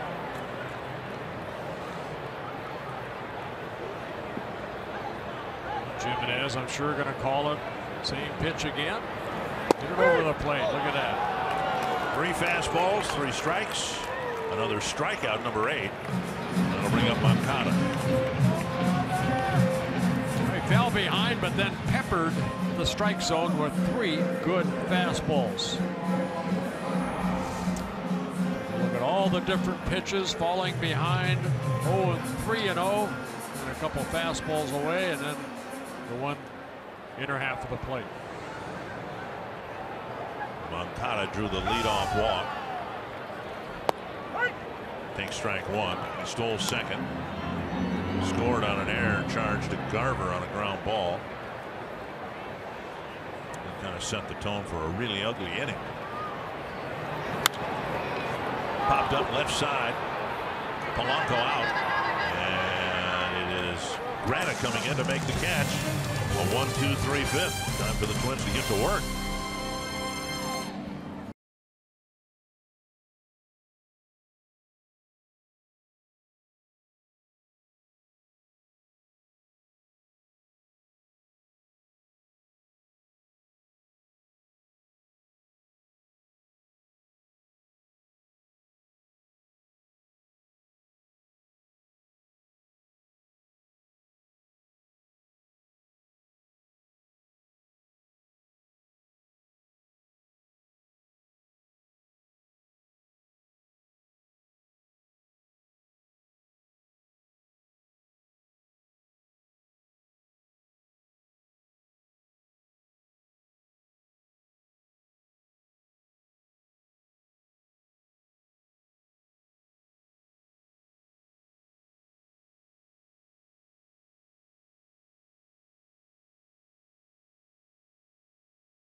White Sox lead at 4-0, but they're dropping like flies. Omar Sanchez moving over to second base. Tyler Saladino playing at third. And Yoan Moncada's left the ball game. We mentioned when he scored from second on the Garver error, he kind of had a misstep around third. Here's Buxton lifting one high and deep to left and gone. Byron Buxton wakes up the Twins with home run number 10. Third hit for the Twins. Buxton putting a run on the board. Got a fastball from Holland. At 90 miles an hour, and Buxton opening up quickly. That's a 4-1 ball game. And just as quickly, activity now in the White Sox bullpen. Here's Escobar. Up and away, ball one. Moncada, when he came around third, he had a misstep, and he was checked in the dugout, and they sent him back out. He said he was fine, but something's amiss. And there are no bench players left for the White Sox, unless Avisail Garcia mysteriously shows up. 2-0 to Escobar.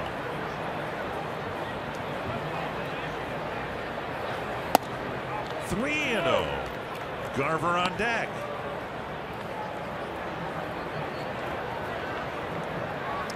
Two pitches for Holland, so he might be running out of gas. He had a couple walks last inning after he struck out the first two hitters. And a strike. 3-1.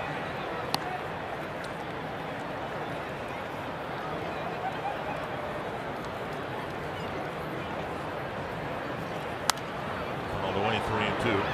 10th and final game these two teams will play here. And so far, the Twins have hit 17 home runs in this ballpark this year. And they might need one or two more.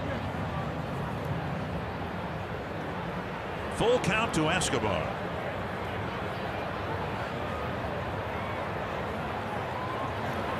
And he takes a walk. Twins trying to build an inning here against Derek Holland. Walk number 4 for Holland. MLB.TV Premium back and better than ever. Watch every out-of-market regular season game live on over 400 supported devices.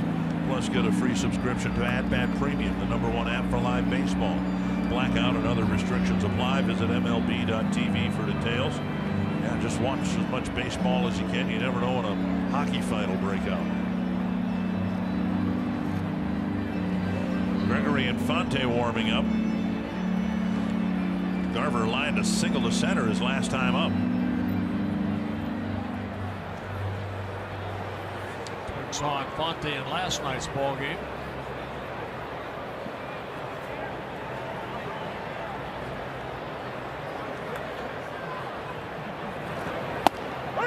Strike. With Moncada leaving, that spends what little bench Rick Renteria had. If they make a pitching change, that opens up the Twins bench of Kepler, Vargas, and Mauer. Double play grounder. Nice pickup by Anderson. Sharply hit. Garver is doubled up, 2 down. Garver hit it right on the button, just to the right of Anderson, and he turns to a double play.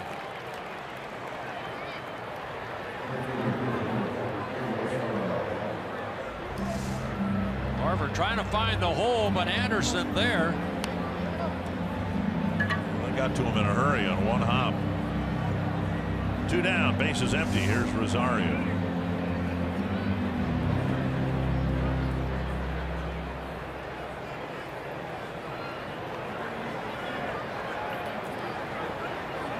Rosario drew a walk in the second, bounced to second in the fourth.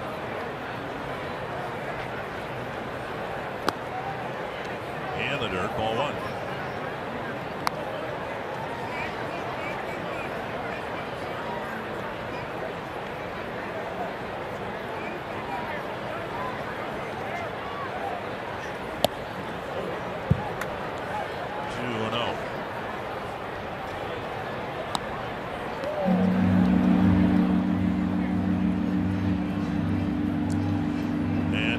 to the mound, and I think he's going to check with Holland to make sure he's got a little finishing kick left here in the 6th. Yeah, Holland had a game earlier this month against the Astros here where he walked 7.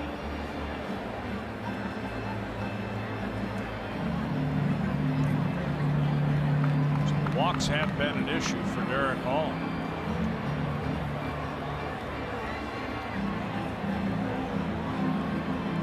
It's the 8th time for Holland that he's walked 4 or more in a ball game.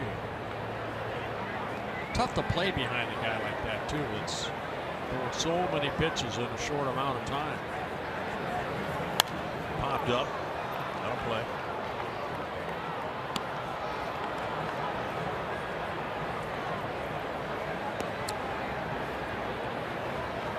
Two and 1 to Rosario. Popped up. Hernandez gives way to Saladino. Twins get a leadoff home run from Buxton. They're on the board.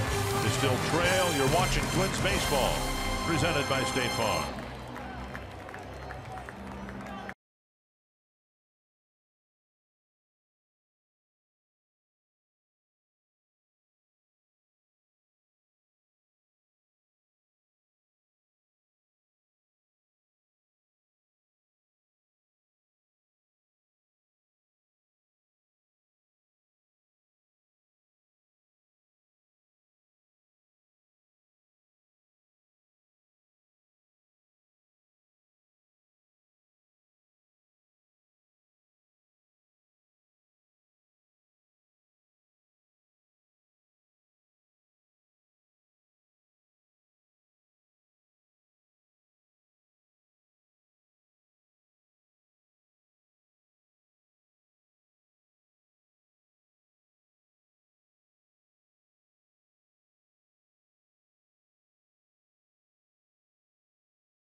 Is presented by Chevrolet, the #1 selling brand in the Twin Cities, and by State Farm, here to help life go right with the home and auto protection you deserve. Ragged start to the ball game for the Twins. Now they're trying to come back, trailing 4-1. Jose Barrios with just 3 hits allowed, but there have been a couple of errors. He's issued a couple of leadoff walks. He delivers ball 1 to Jose Abreu.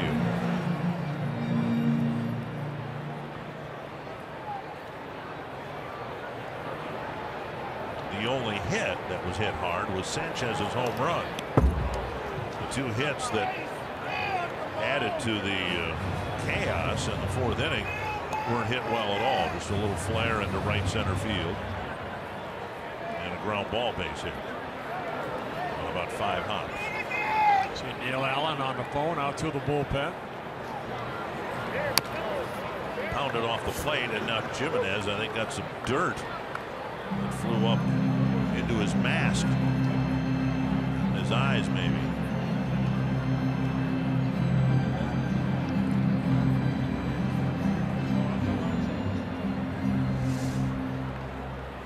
Oh, the foul ball. See some debris flying up. 2 and 1. Foul ball.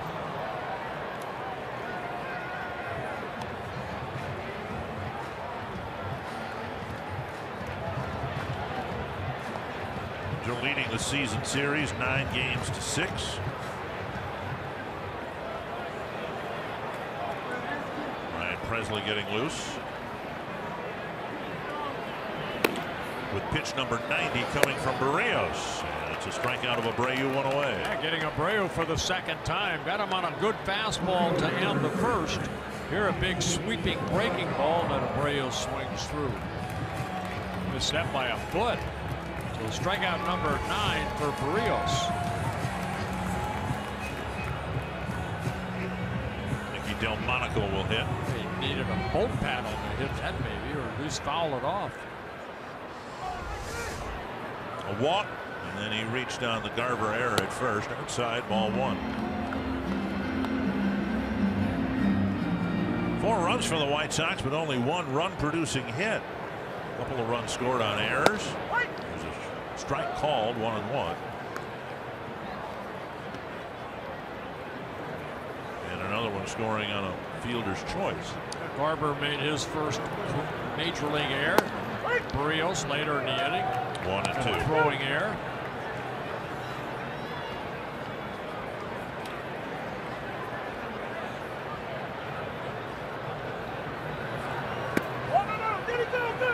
Nope, he did not go, says Chris Guccione. Kind of like what Greg Gibson did right there. He didn't try to call it himself. He asked right away.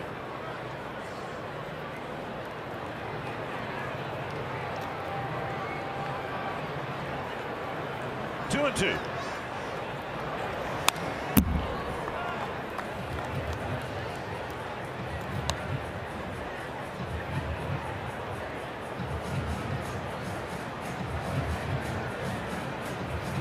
Hits are even at 3 apiece. The runs are not.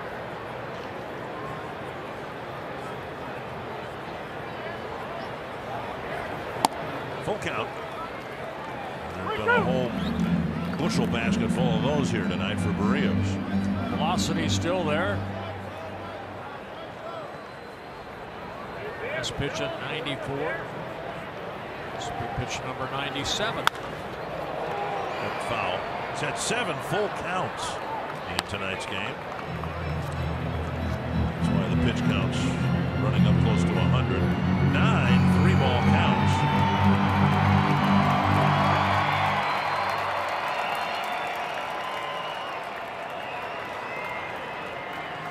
On Yoan Moncada, by the way, he left the ball game with shin splints. Sounds familiar. That's what Miguel Sano's sitting out with. 9th pitch of this at bat coming. Actually, a stress reaction in the shin. I don't know if that's a shin splint or not. Sounds sore to me. Oh boy, just missed inside. Barrios wanted it, but instead he issued a walk with 1 down. We'll bring up Kevin Smith. 3rd walk for Barrios, the 2nd time he's walked to Monaco. See what Fox Track says right here. Just a bit inside. Now Ethan, our stats guy, just made a point of telling me that shin splints are different than a stress reaction in the shin. This is the same guy who said it was just going to rain lightly for 15 minutes, and didn't know they were also have a doctor up here. 2 minutes later we had the tarp on the field.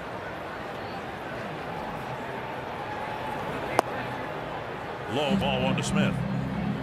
Smith just pushed one up the middle, almost stopped before Buxton was able to field it in center field, but he contributed a single to a 3-run inning.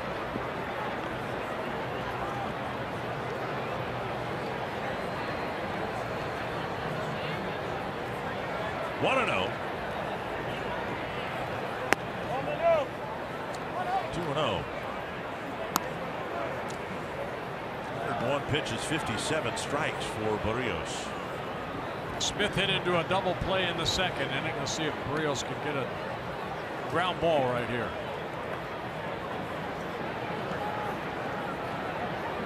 The 11th double play turned behind Barrios.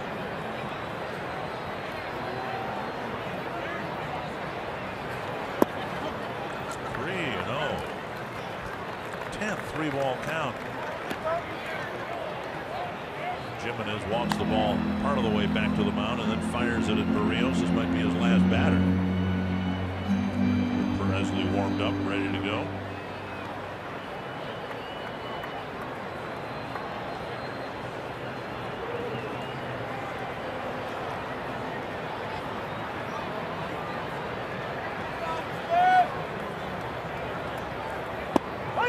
3-1.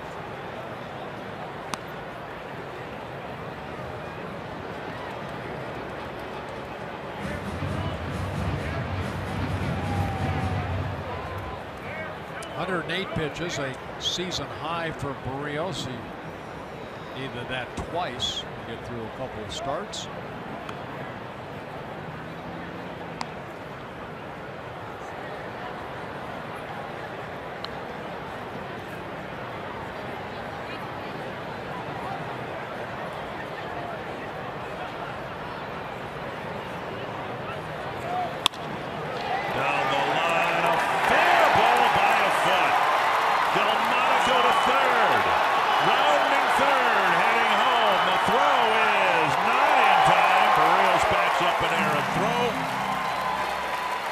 Sox take advantage of another Barrios walk. RBI double for Smith, picking up an RBI. His 24th of the year. 3-1 fastball. Smith last night got a fastball and hit it. Right here, fastball, had some movement. Pulls it right down that left field line. Hits that little padding and then stops right there. That allowed Delmonico to score from first base. And Barrios struggled with his control all night long. Not a very good strike percentage. A walk, then a 3-1 count to Smith leads to another Chicago run.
With the score 5-1 and another runner in scoring position, Ryan Presley will come in to try to get the Twins off the field. Yeah, Ryan making his first appearance here in this 5-game series, his 43rd of the year. Only 9 walks, 2 intentional for Ryan in 45 1/3 innings with 46 strikeouts. Sanchez with a home run and a single against Barrios. Presley's been really good as of late. They need him to be really good here to keep the Twins in the ball game. Well, by Jimenez. Smith goes to third. Ball in the dirt. Jimenez unable to hold on to it or knock it down. Be a wild pitch charged to Presley. Jimenez pointing at the point of contact down low. That should be a pass ball. That should be a pass ball, yeah. Let's see how they rule it. Well, it's ruled a wild pitch, but that should be a pass ball. And Chris will tell you that. Infield in. 2-0.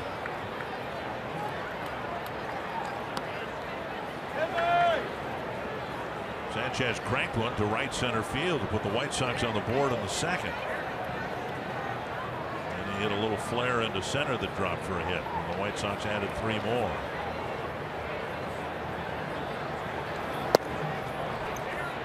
And now Presley falls behind, 3-0.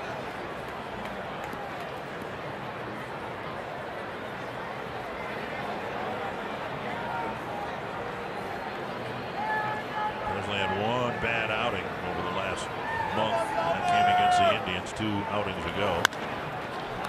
Garver looks across the diamond, finds first base, 2 away. Well, you know, you get the green light 3-0. You'd like to have that pitch up. That ball was down, created that ground ball out. Sanchez swinging 3-0. Hits it right to Garver at first.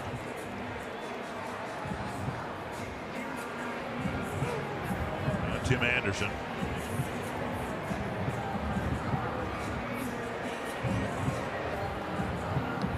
Anderson hit a ground ball to third. And he had another ground ball to third, reached on a fielder's choice, got credit for a run batted in with Adrianza making a nice play going to his left. Pitches up, ball 1.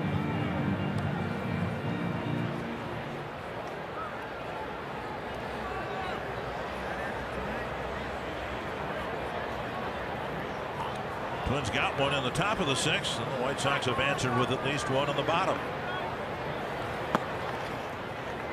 2-0. 5 pitches, just 1 strike for Presley. Jimenez will run to the mound.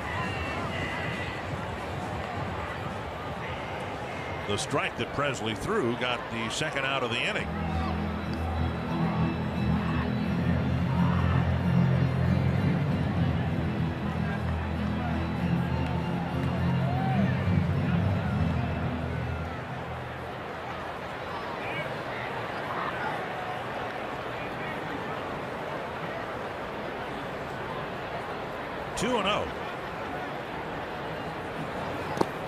In the dirt, scooped by Jimenez.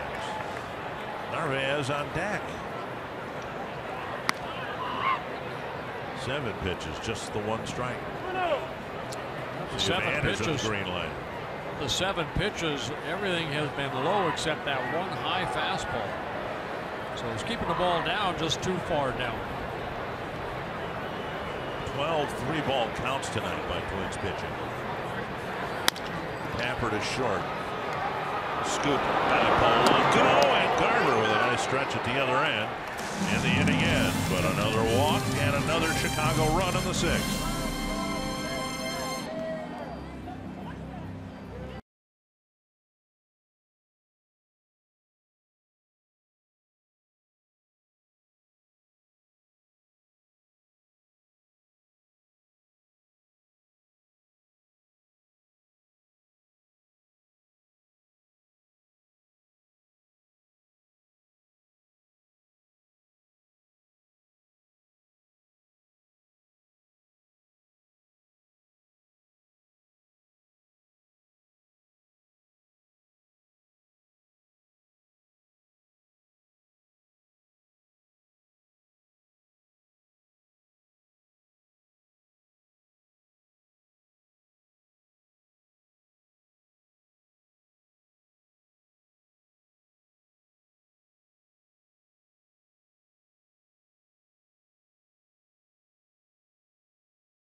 Hitting the home run, that gave the White Sox a 1-0 lead. That in the 2nd inning, and then Twins had just an ugly inning in the 4th. A couple errors, one by Garver, throwing error by Barrios, allowed a run to score, a couple unearned runs that inning. Twins come back with 1 from Byron Buxton, hitting a solo home run, his 10th of the year. Sanchez started at 3rd base. Now he's at 2nd base. The White Sox have lost a couple of players to injury.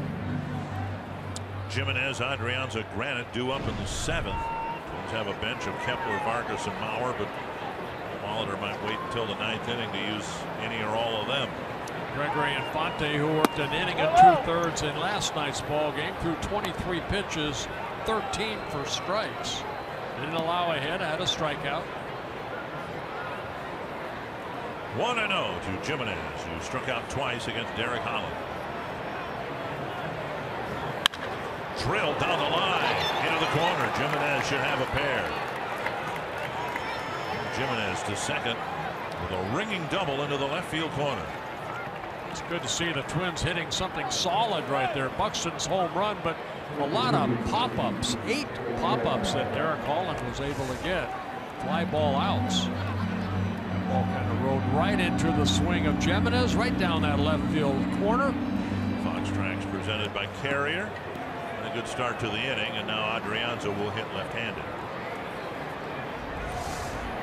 White Sox had a good bullpen at the start of the year, but they've almost all been traded or have gotten hurt. Don Cooper to the mound. David Robertson, Anthony Swarzak, Tommy Kahnle, all made up a really good back end of the bullpen here in Chicago. They were all dealt.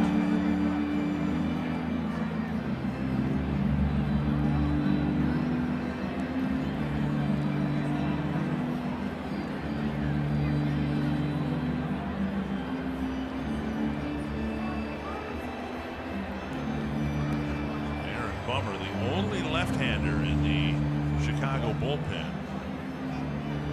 is warming up along with Danny Farquhar.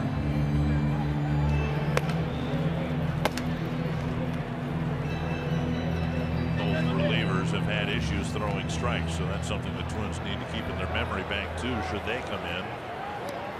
A lot of base runners and some clutch hits here in the final 3 innings.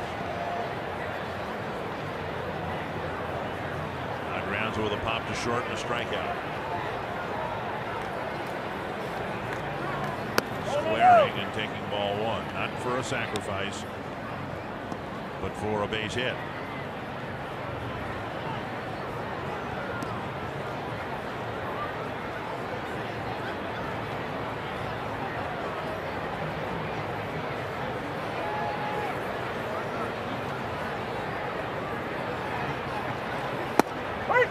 Inside corner.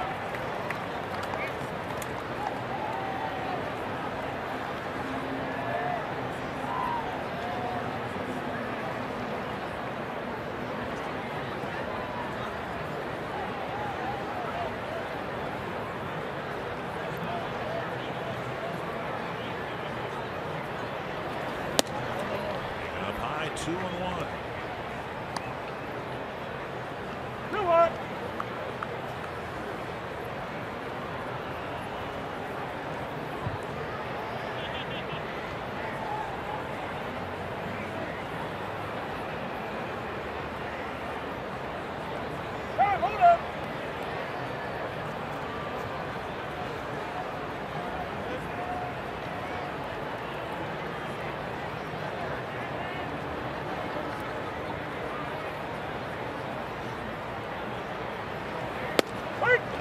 2-1.2-2.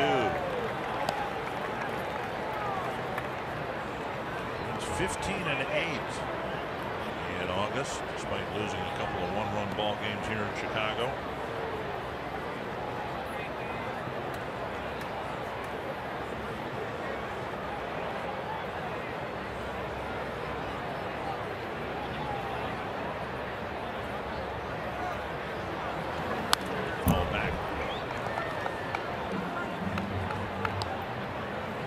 With a good fastball, hard slider. 30-year-old from Venezuela.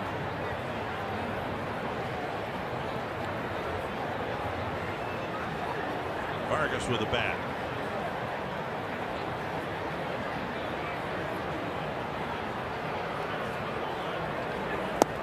Down and in, 3-2 with Zach Granite on deck. If Adrianza reaches, well, then that might change. Well, Paul Molitor's looking at things here in the 7th inning.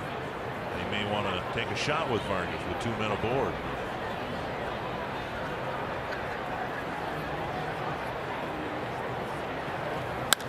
Popped up again. Short right center field. Catch made by Engel. 1 down. And we'll never know because Granite's coming to the plate and there's only 1 man on base. So many balls hit higher than far. Got 9 fly ball out so far. Swinging at that high fastball. A little upset at himself. I think that bat will be making the trip to Toronto. Granite with a ground ball and a walk. Strike on the outside corner. It's 0 for 7 with men on base. They still haven't had a runner to third base yet.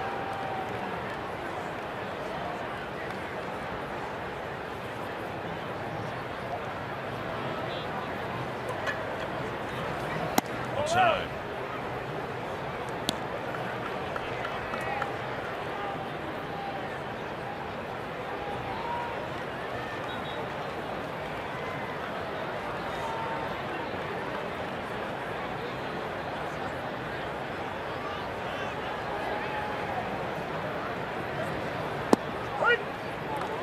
Breaking ball for a called strike. 1 and 2.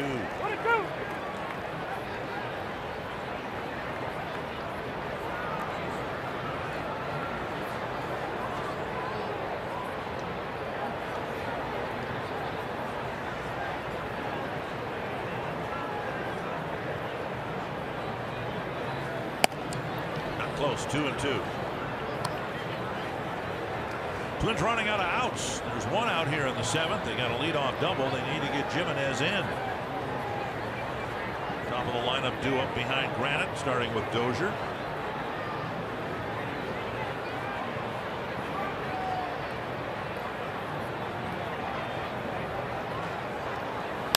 Popped up.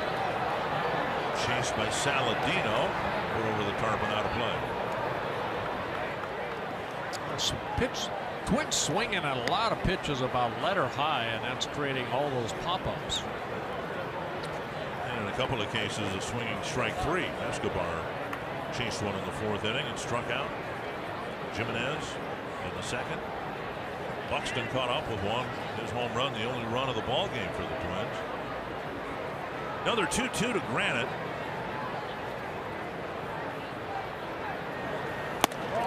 Three and 2.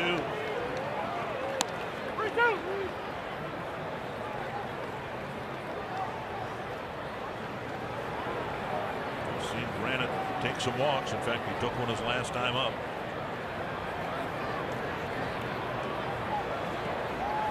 Three and 2 to Zach Granite. Poked to the left, but hanging in the air. Monaco with the catch. 2 down. Bring up Brian Dozier. Cancer impacts the lives of everyone in Twins territory. Join us August 30th to show your support for cancer awareness. Supporters purchasing tickets through this special theme night ticket package will receive a Twins cancer awareness hat. Color of the Twins logo on the front of the hat corresponds to the color associated with the most prevalent cancers seen throughout Twins territory. To learn more and join the Twins in their effort to strike out cancer, visit twinsbaseball.com/cancer awareness.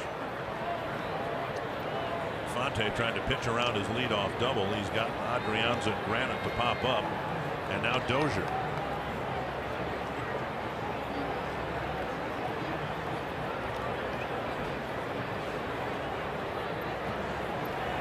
Outside, ball 1.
the inning ends. The Twins get a leadoff double, but leave Jimenez aboard. It's still 5-1.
T-Mobile, Giancarlo Stanton.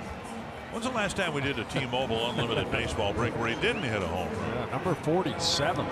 Gary Sanchez putting together another tremendous second half after a disappointing first half. There are the numbers against Chris Sale. Second time in a month that the Indians have knocked Sale out early. And I believe it looks like they're going to win tonight.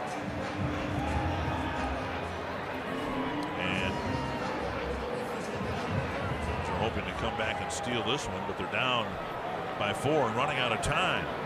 Presley out there after getting 2 ground ball outs on 3-0 pitches, and there's a pitch breaking ball wide, ball 1 to Narvaez.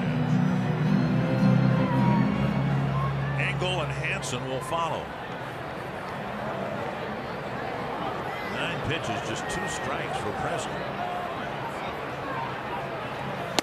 There's a fastball. Even the count.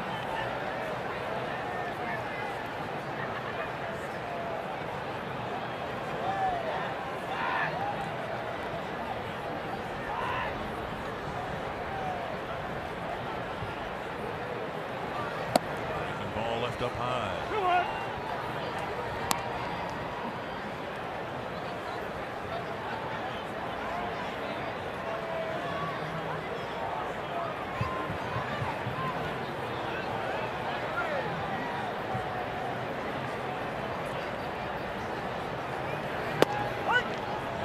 The outside corner again to even the count.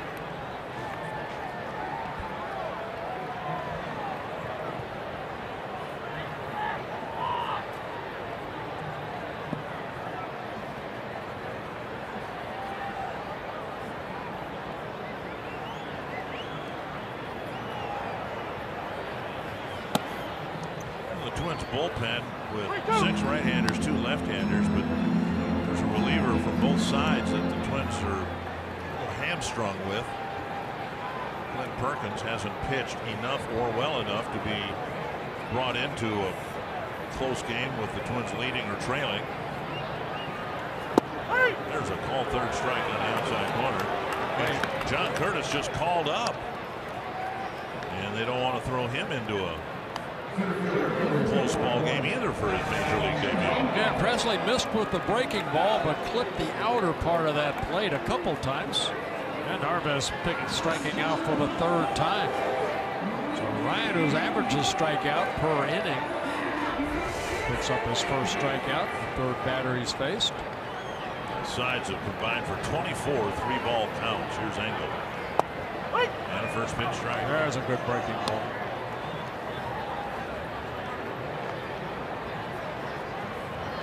Engel has struck out a couple times, both times against Berrios.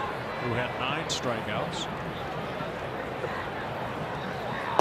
And another breaking ball. Now suddenly Presley's become a strike throwing machine.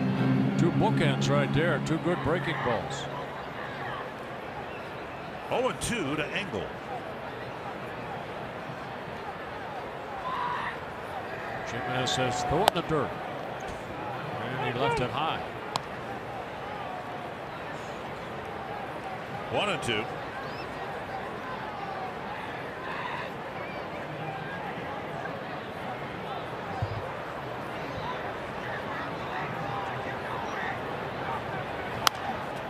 And now into the seats.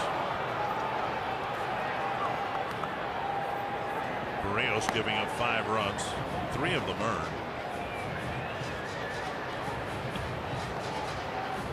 Yeah, only 4 hits that Barrios gave up and 3 walks. And 2 of them cost him runs. Yep. 1-2 to Adam Engel. Pop up left side. Polanco out, Granite in. Granite with the catch, 2 down. We'll take a look at the Twins' upcoming schedule. The Jeep road ahead. Again, the Twins won't have to face Marcus Stroman in Toronto, and then they'll come back and play the White Sox for 3. Final series of the season series there with the White Sox, and then the Royals right on the heels of the Twins. They'll come to Target Field for the last time right before Labor Day.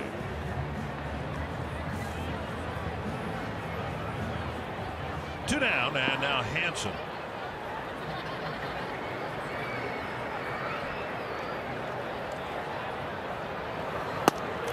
On the outside corner. Hanson's second at bat. He struck out against Barrios in his only at bat in the 5th inning.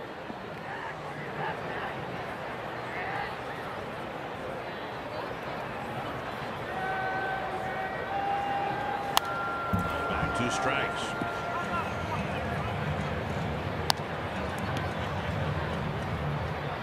Hanson coming over from the Pittsburgh Pirates back in June.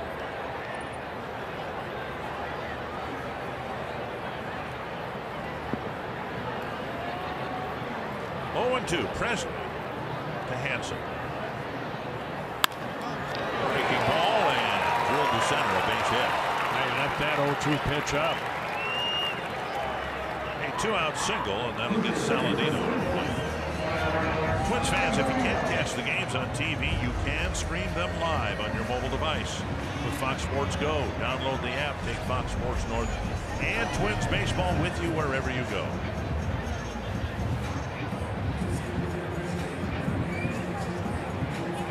Saladino's first plate appearance.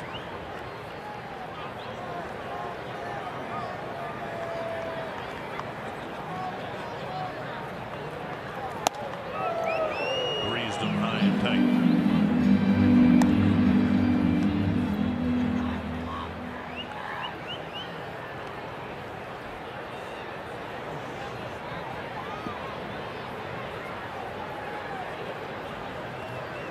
To Saladino.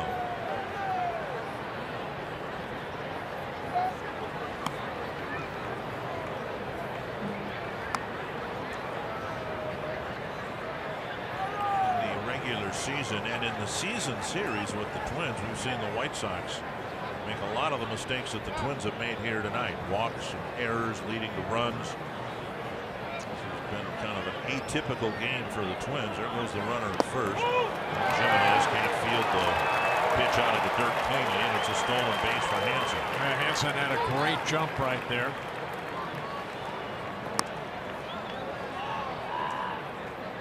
It's a 3rd stolen base for the White Sox tonight. Some ball in the dirt.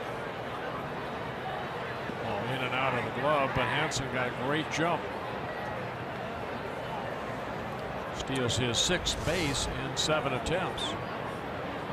2-0 to Saladino. Popped up, now 2-1.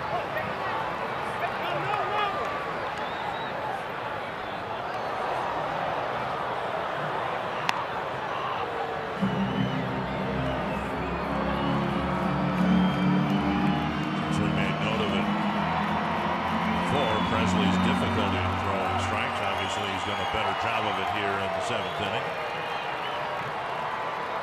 Now he's got a 2-1 count to Saladino. 25 pitches, 13 strikes. 2 of his first 9 pitches were strikes. 40-1 with Abreu on deck.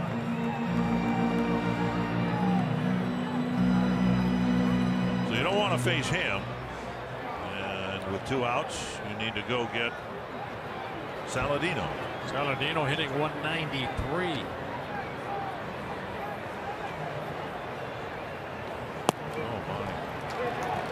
2-out single, a stolen base, now a 2-out walk. And Presley's going to have to pitch to Abreu with 2 men aboard.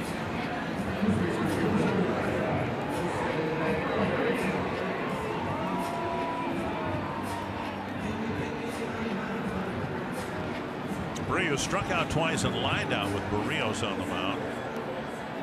Here comes Paul Molitor. He's not going to let Presley face Abreu. Alan Buznitz will come into kind of a tight spot. There are 2 outs, but there are also 2 men on, with the Twins already trailing by 4.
This copyrighted telecast presented by authority of the Minnesota Twins. It may not be reproduced or retransmitted in any form.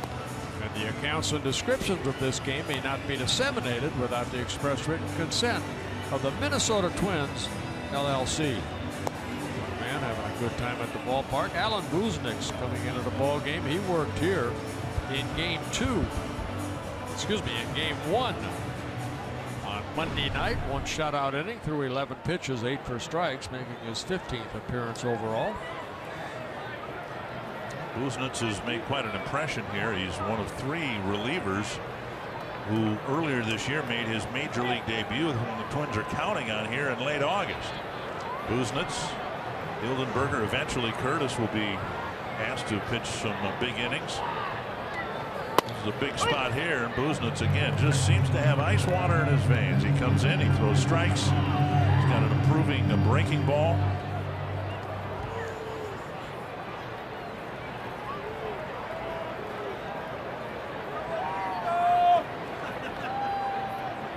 One strike.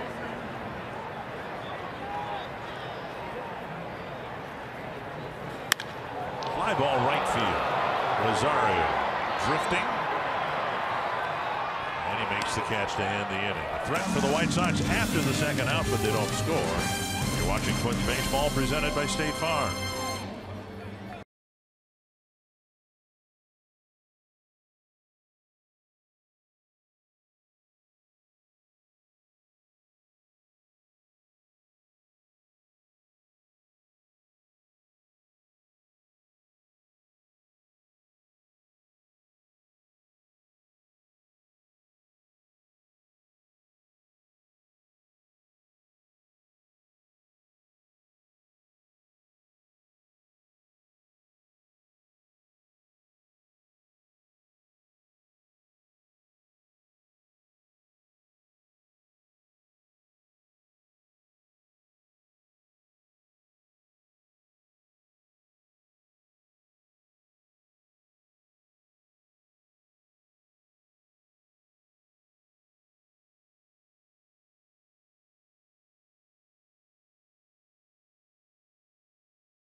goodness.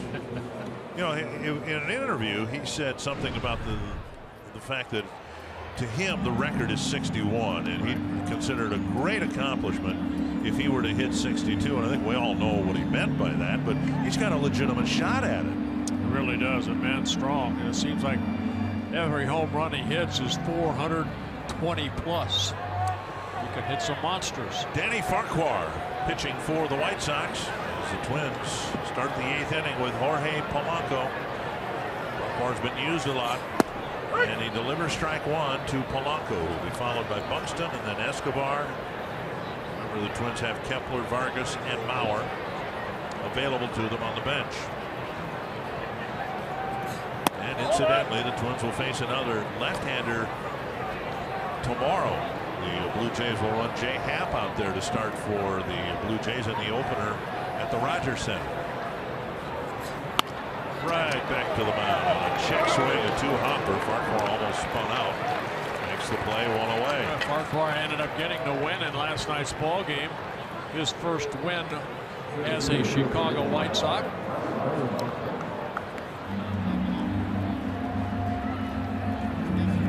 He was let go by the Tampa Bay Rays. The White Sox ended up signing him. The only highlight for the Twins tonight offensively was Buxton cranking his 10th home run of the year. After hitting a couple of short fly balls to center, he pulled one down the line.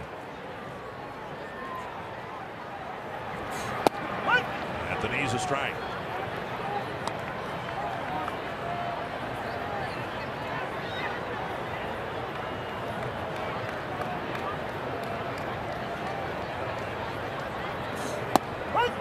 And now 0-2 to Buxton. Well, had some control issues with the Rays. 25 walks in 38 innings. It's a classic case of a team that's in the race. The Rays are. They can't afford to have somebody walking, you know, somebody every other inning or worse than that. And the White Sox are taking a look at another power arm to replace some of the power arms they traded. Buxton pops it up, should reach the seats. That's out of play. You know, one thing I wanted to bring up, and that was what last night the Dodgers, what Rich Hill did. Yeah. You know, Harvey Haddix was my pitching coach in Pittsburgh, and he's the one that had that 12-inning perfect game. I remember talking to Harvey Haddix about that and the way that he lost that ball game 1-0 in the 13th. That's kind of what Rich Hill did last night in the 10th inning. You know, ended up losing that ball game on a home run. It was Joe Adcock, wasn't it? Joe Adcock, yeah. It was Harvey Haddix's. Wow, he had a perfect game after 12 innings. He went out for the 13th, and then an error was made. And then Eddie Matthews, they say, bunted the runner over. They walked Hank Aaron intentionally. And then Adcock hit a ball that they said was a home run. And Buxton strikes out right there. But I guess Hank Aaron, when he rounded second, he saw that the first runner was going to score, and he ran in. So Adcock never got credited with a home run. They gave Adcock a double, but Harvey Haddix lost that ball game 1-0.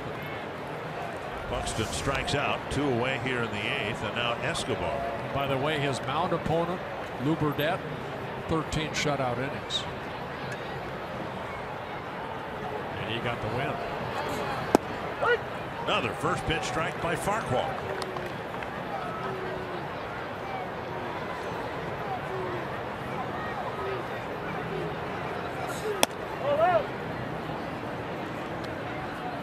Burdette allowed 12 hits in that game. Yeah. They got the win. He had the shutout. 13 shutout innings. 1-1 to Escobar. And 2-1.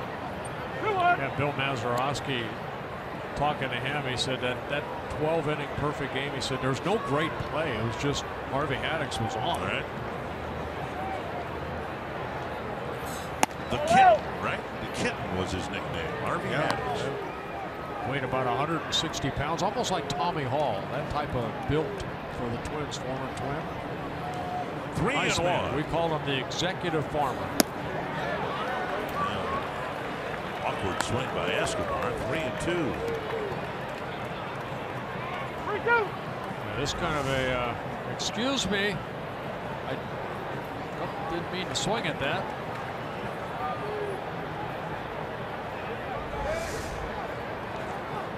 Two.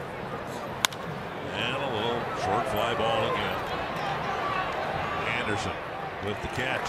The Twins go down 1-2-3 in the 8th.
Delmonico will lead off the bottom of the 8th from Alan Buznitz. He takes a fastball down and in, ball 1.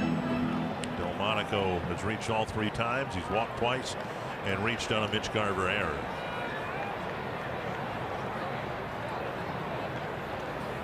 Well, one thing that I think a lot of Twins fans anticipated was that there would be a surge of power arms in the Twins bullpen, and that's what's happened. It's just not the power arms Twins fans were expecting. Instead of Jeff Reed, JT Chagua, it's been Buznitz, who's been clocked 96, 97, and when Curtis hits the mound, that's where he's going to sit at as well. Well, you know, with injuries comes opportunity, and Buznitz taking the opportunity and taking it to a very good level. High ball to left. Granite is there. 1 down. Target Field's a great place to spend time with the people who are important to you. Groups of 25 or more are eligible for discounts on tickets, and per-ticket fees are eliminated. You can arrange your group of 25 plus today by visiting twinsbaseball.com/groups or call 800-33-TWINS and ask about a Twins Target Field group outing. Buznitz is just turning 27 years old a couple days ago, same date as Paul Molitor, turned 61. See, it's kind of a curse, you know, for Buznitz. Here he's in the big leagues, his first birthday spent in the big leagues, and he gets trumped because his manager happens to have the same birthday. I feel the same way every March 1st. Justin Bieber gets all the headlines, and nobody acknowledges my birthday. Just not right. 2-0. Smith has bounced into a double play, rolled a single up the middle, and then cracked a double, drove in a run in the 6th. 3-0 from Buznitz to Smith.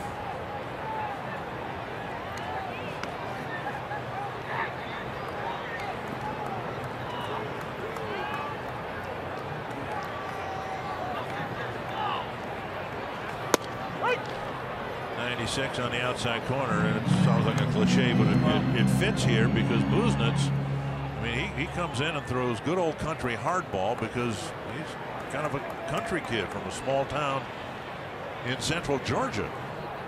He just rears back, lets it fire. 3-2.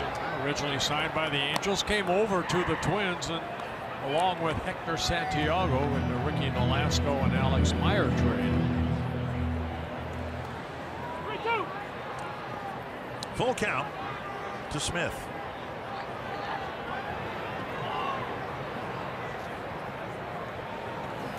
Foul back.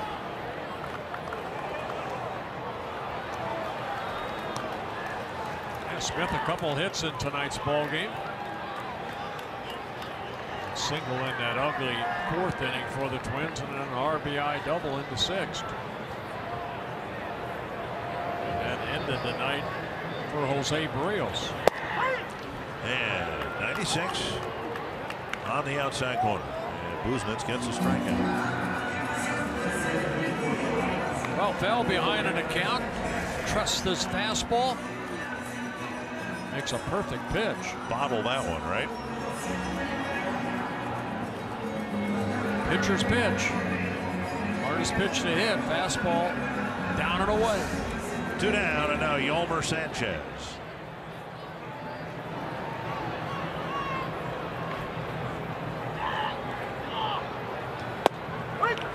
And a strike. He's got a nice tight breaking ball too. Good rotation, good spin. I wonder what that spin rate is. Good. Good to excellent, or just good? 0-2. He gives you the impression he's completely underwhelmed by being in the big leagues. It's the same game he played when he was in high school and through the minor leagues. Yeah, big deal. There's 16,000 people here, another 200,000, whatever it is, watching on TV.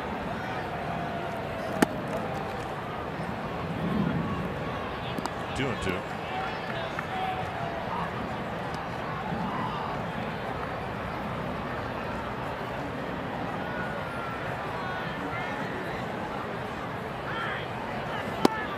Just a little bit low at 96. Full count. So far he's retired everybody. A couple of fly balls and a strikeout.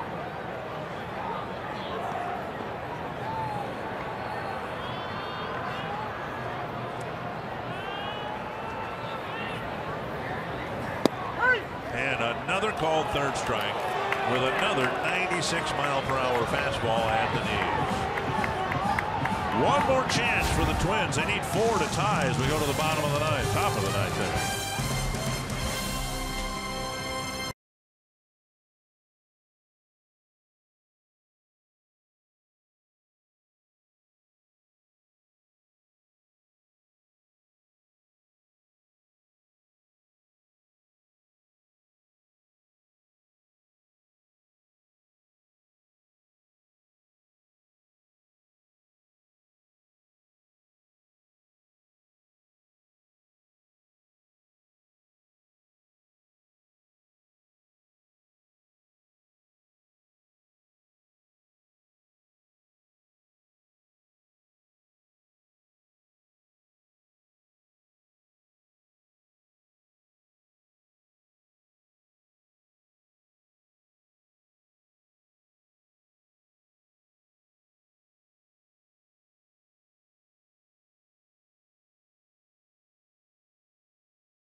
Joe Mauer will pinch hit to start the 9th inning. Twins got some work to do. Just 4 hits tonight after just 3 hits last night. Vargas has got a bat. He may hit. It will be Mauer for Garver. Then the scheduled batters Rosario, Jimenez, Adrianza, and Granite. Max Kepler also available off the bench. They'll try to get something started and finished against Juan Minaya. And Minaya now the closer here. Not a save situation, but Minaya did save the game for the White Sox here on Monday in Game 1. A shutout inning through 14 pitches, 9 for strikes.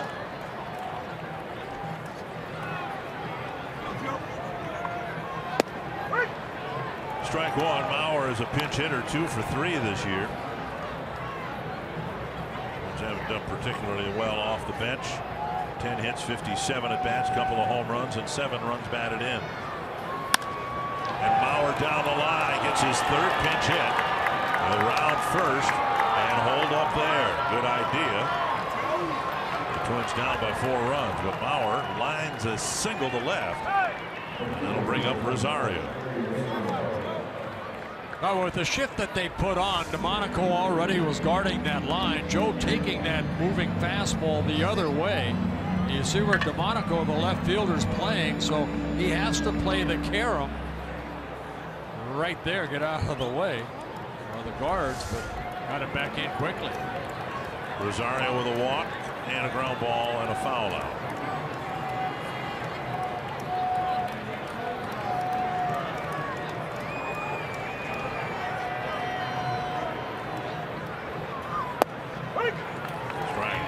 Will be Jimenez hitting next because the other catcher on the roster, Garver, is already out of the game because of the Mauer pinch hitting appearance.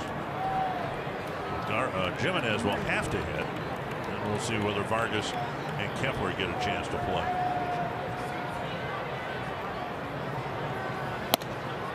Strike call. It's 0-2, and Rosario doesn't like it. I think it's fair to say that Greg Gibson has had a generous strike zone all night long. I agree with you. Take a look at this pitch. That's right there. The hitter reacting to where the catcher caught the ball. Checked his swing. No swing. And a block by Narvaez. And Rosario looking in the dugout as if to say, hey, that ball hit me. He wants Paul Molitor to look at it here because Rosario looked on the dugout and pointed to his foot as if that ball might have hit him.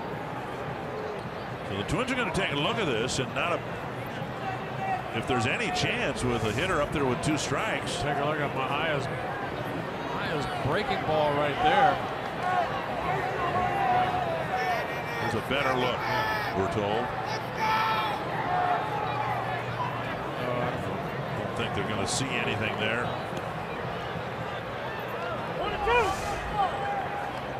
Well, Rosario will have to try to dig his way out of a 1-2 hole.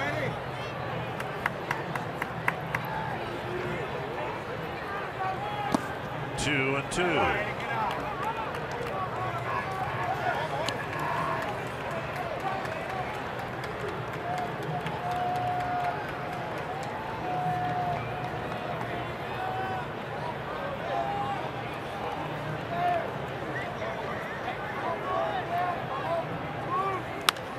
Up, it'll reach the seats.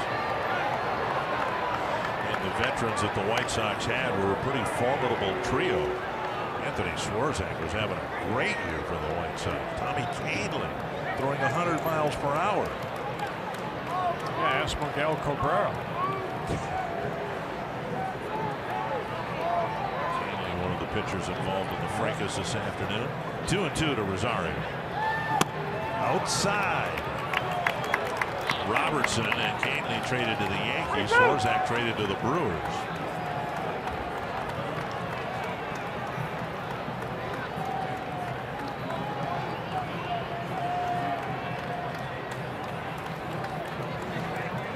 Full count. Foul.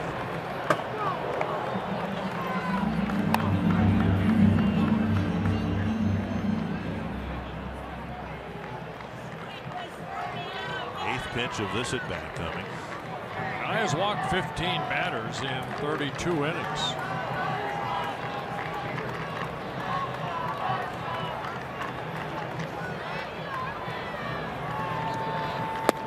And Rosario drew a walk. And now it's the same situation should the White Sox decide to make a move, because the tying run is in the on-deck circle. Again, it has to be Jimenez here because the other catcher on the roster, Garver, was taken out. Kenny Vargas is on deck. Aaron Bummer, the only lefty, is warmed up down there. And Jimenez will try to keep the line moving here. A double his last time up. Drilled the ball into the left field corner.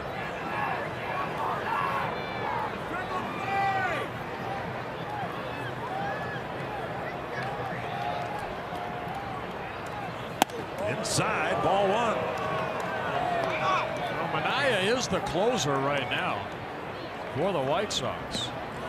Jake Petrichka's been warming up as well. Petrichka's had some success in the past, but he's given up a lot of hits this year.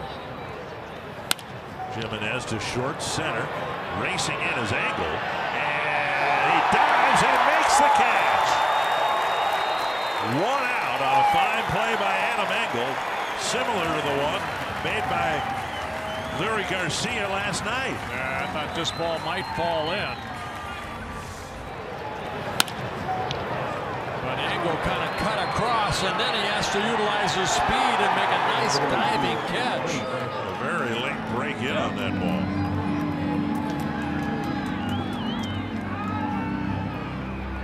Vargas will hit for Adrianza. And Granite in the on-deck circle. If that ball dropped, we might have had a pitching change here, because I think the White Sox would prefer Vargas to hit right-handed than left. Checked his swing. Strike one. Scuccione said that Vargas went. Slider down and in. Vargas unable to hold up. Vargas 2 for 6 as a pinch hitter with a home run.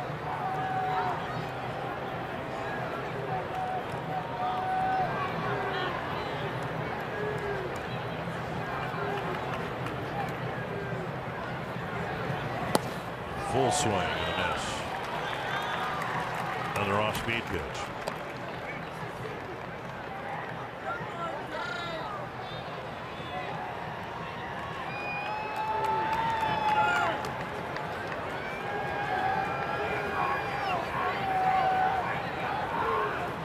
It's blocked by Narvaez.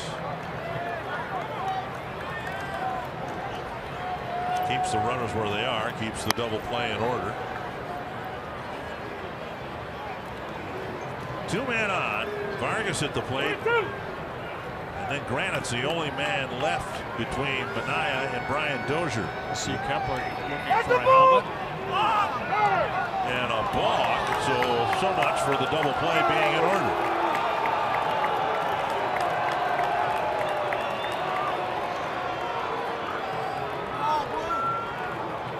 Second and third, one down.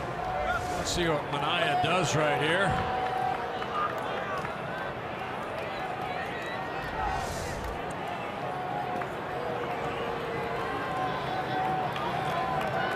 Rosario 1 and 2, and then ended up walking him.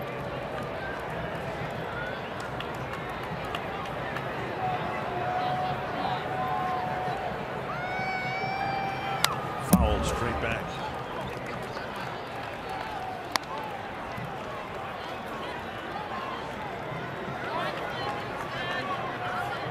Let's need another base runner to get the tying run to the plate. 1 and 2. Over the inside corner, 2 down.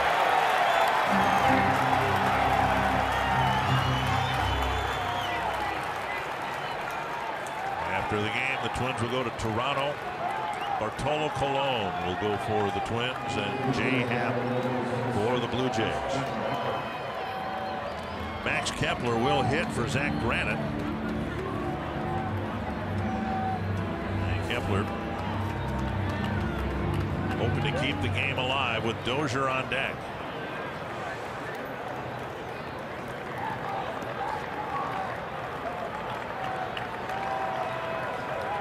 Kepler 0 for 6 as a pinch hitter.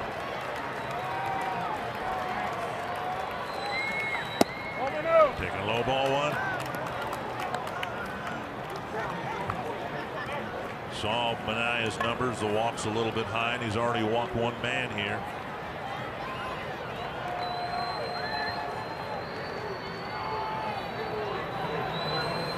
Two and 0.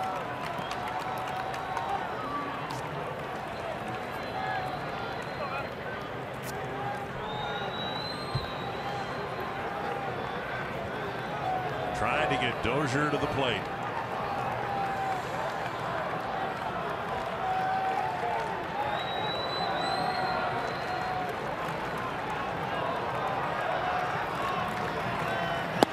Strike going to the inside corner.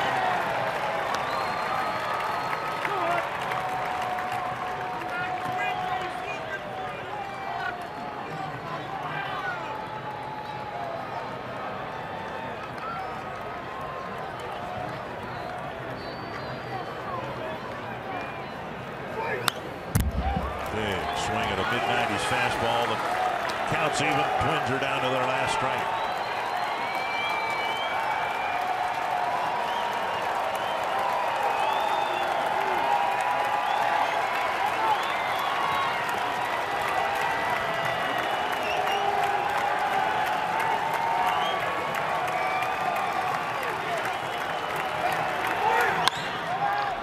That's a fair ball knocked down by Abreu. And the game ends.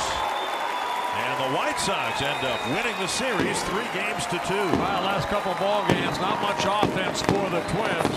Orioles struggle in that 4th inning, and that was really the ball game. Anthony, the Twins will try to reboot on their way to Toronto. They've done it so many times this year, but a disappointing finish to this series in Chicago.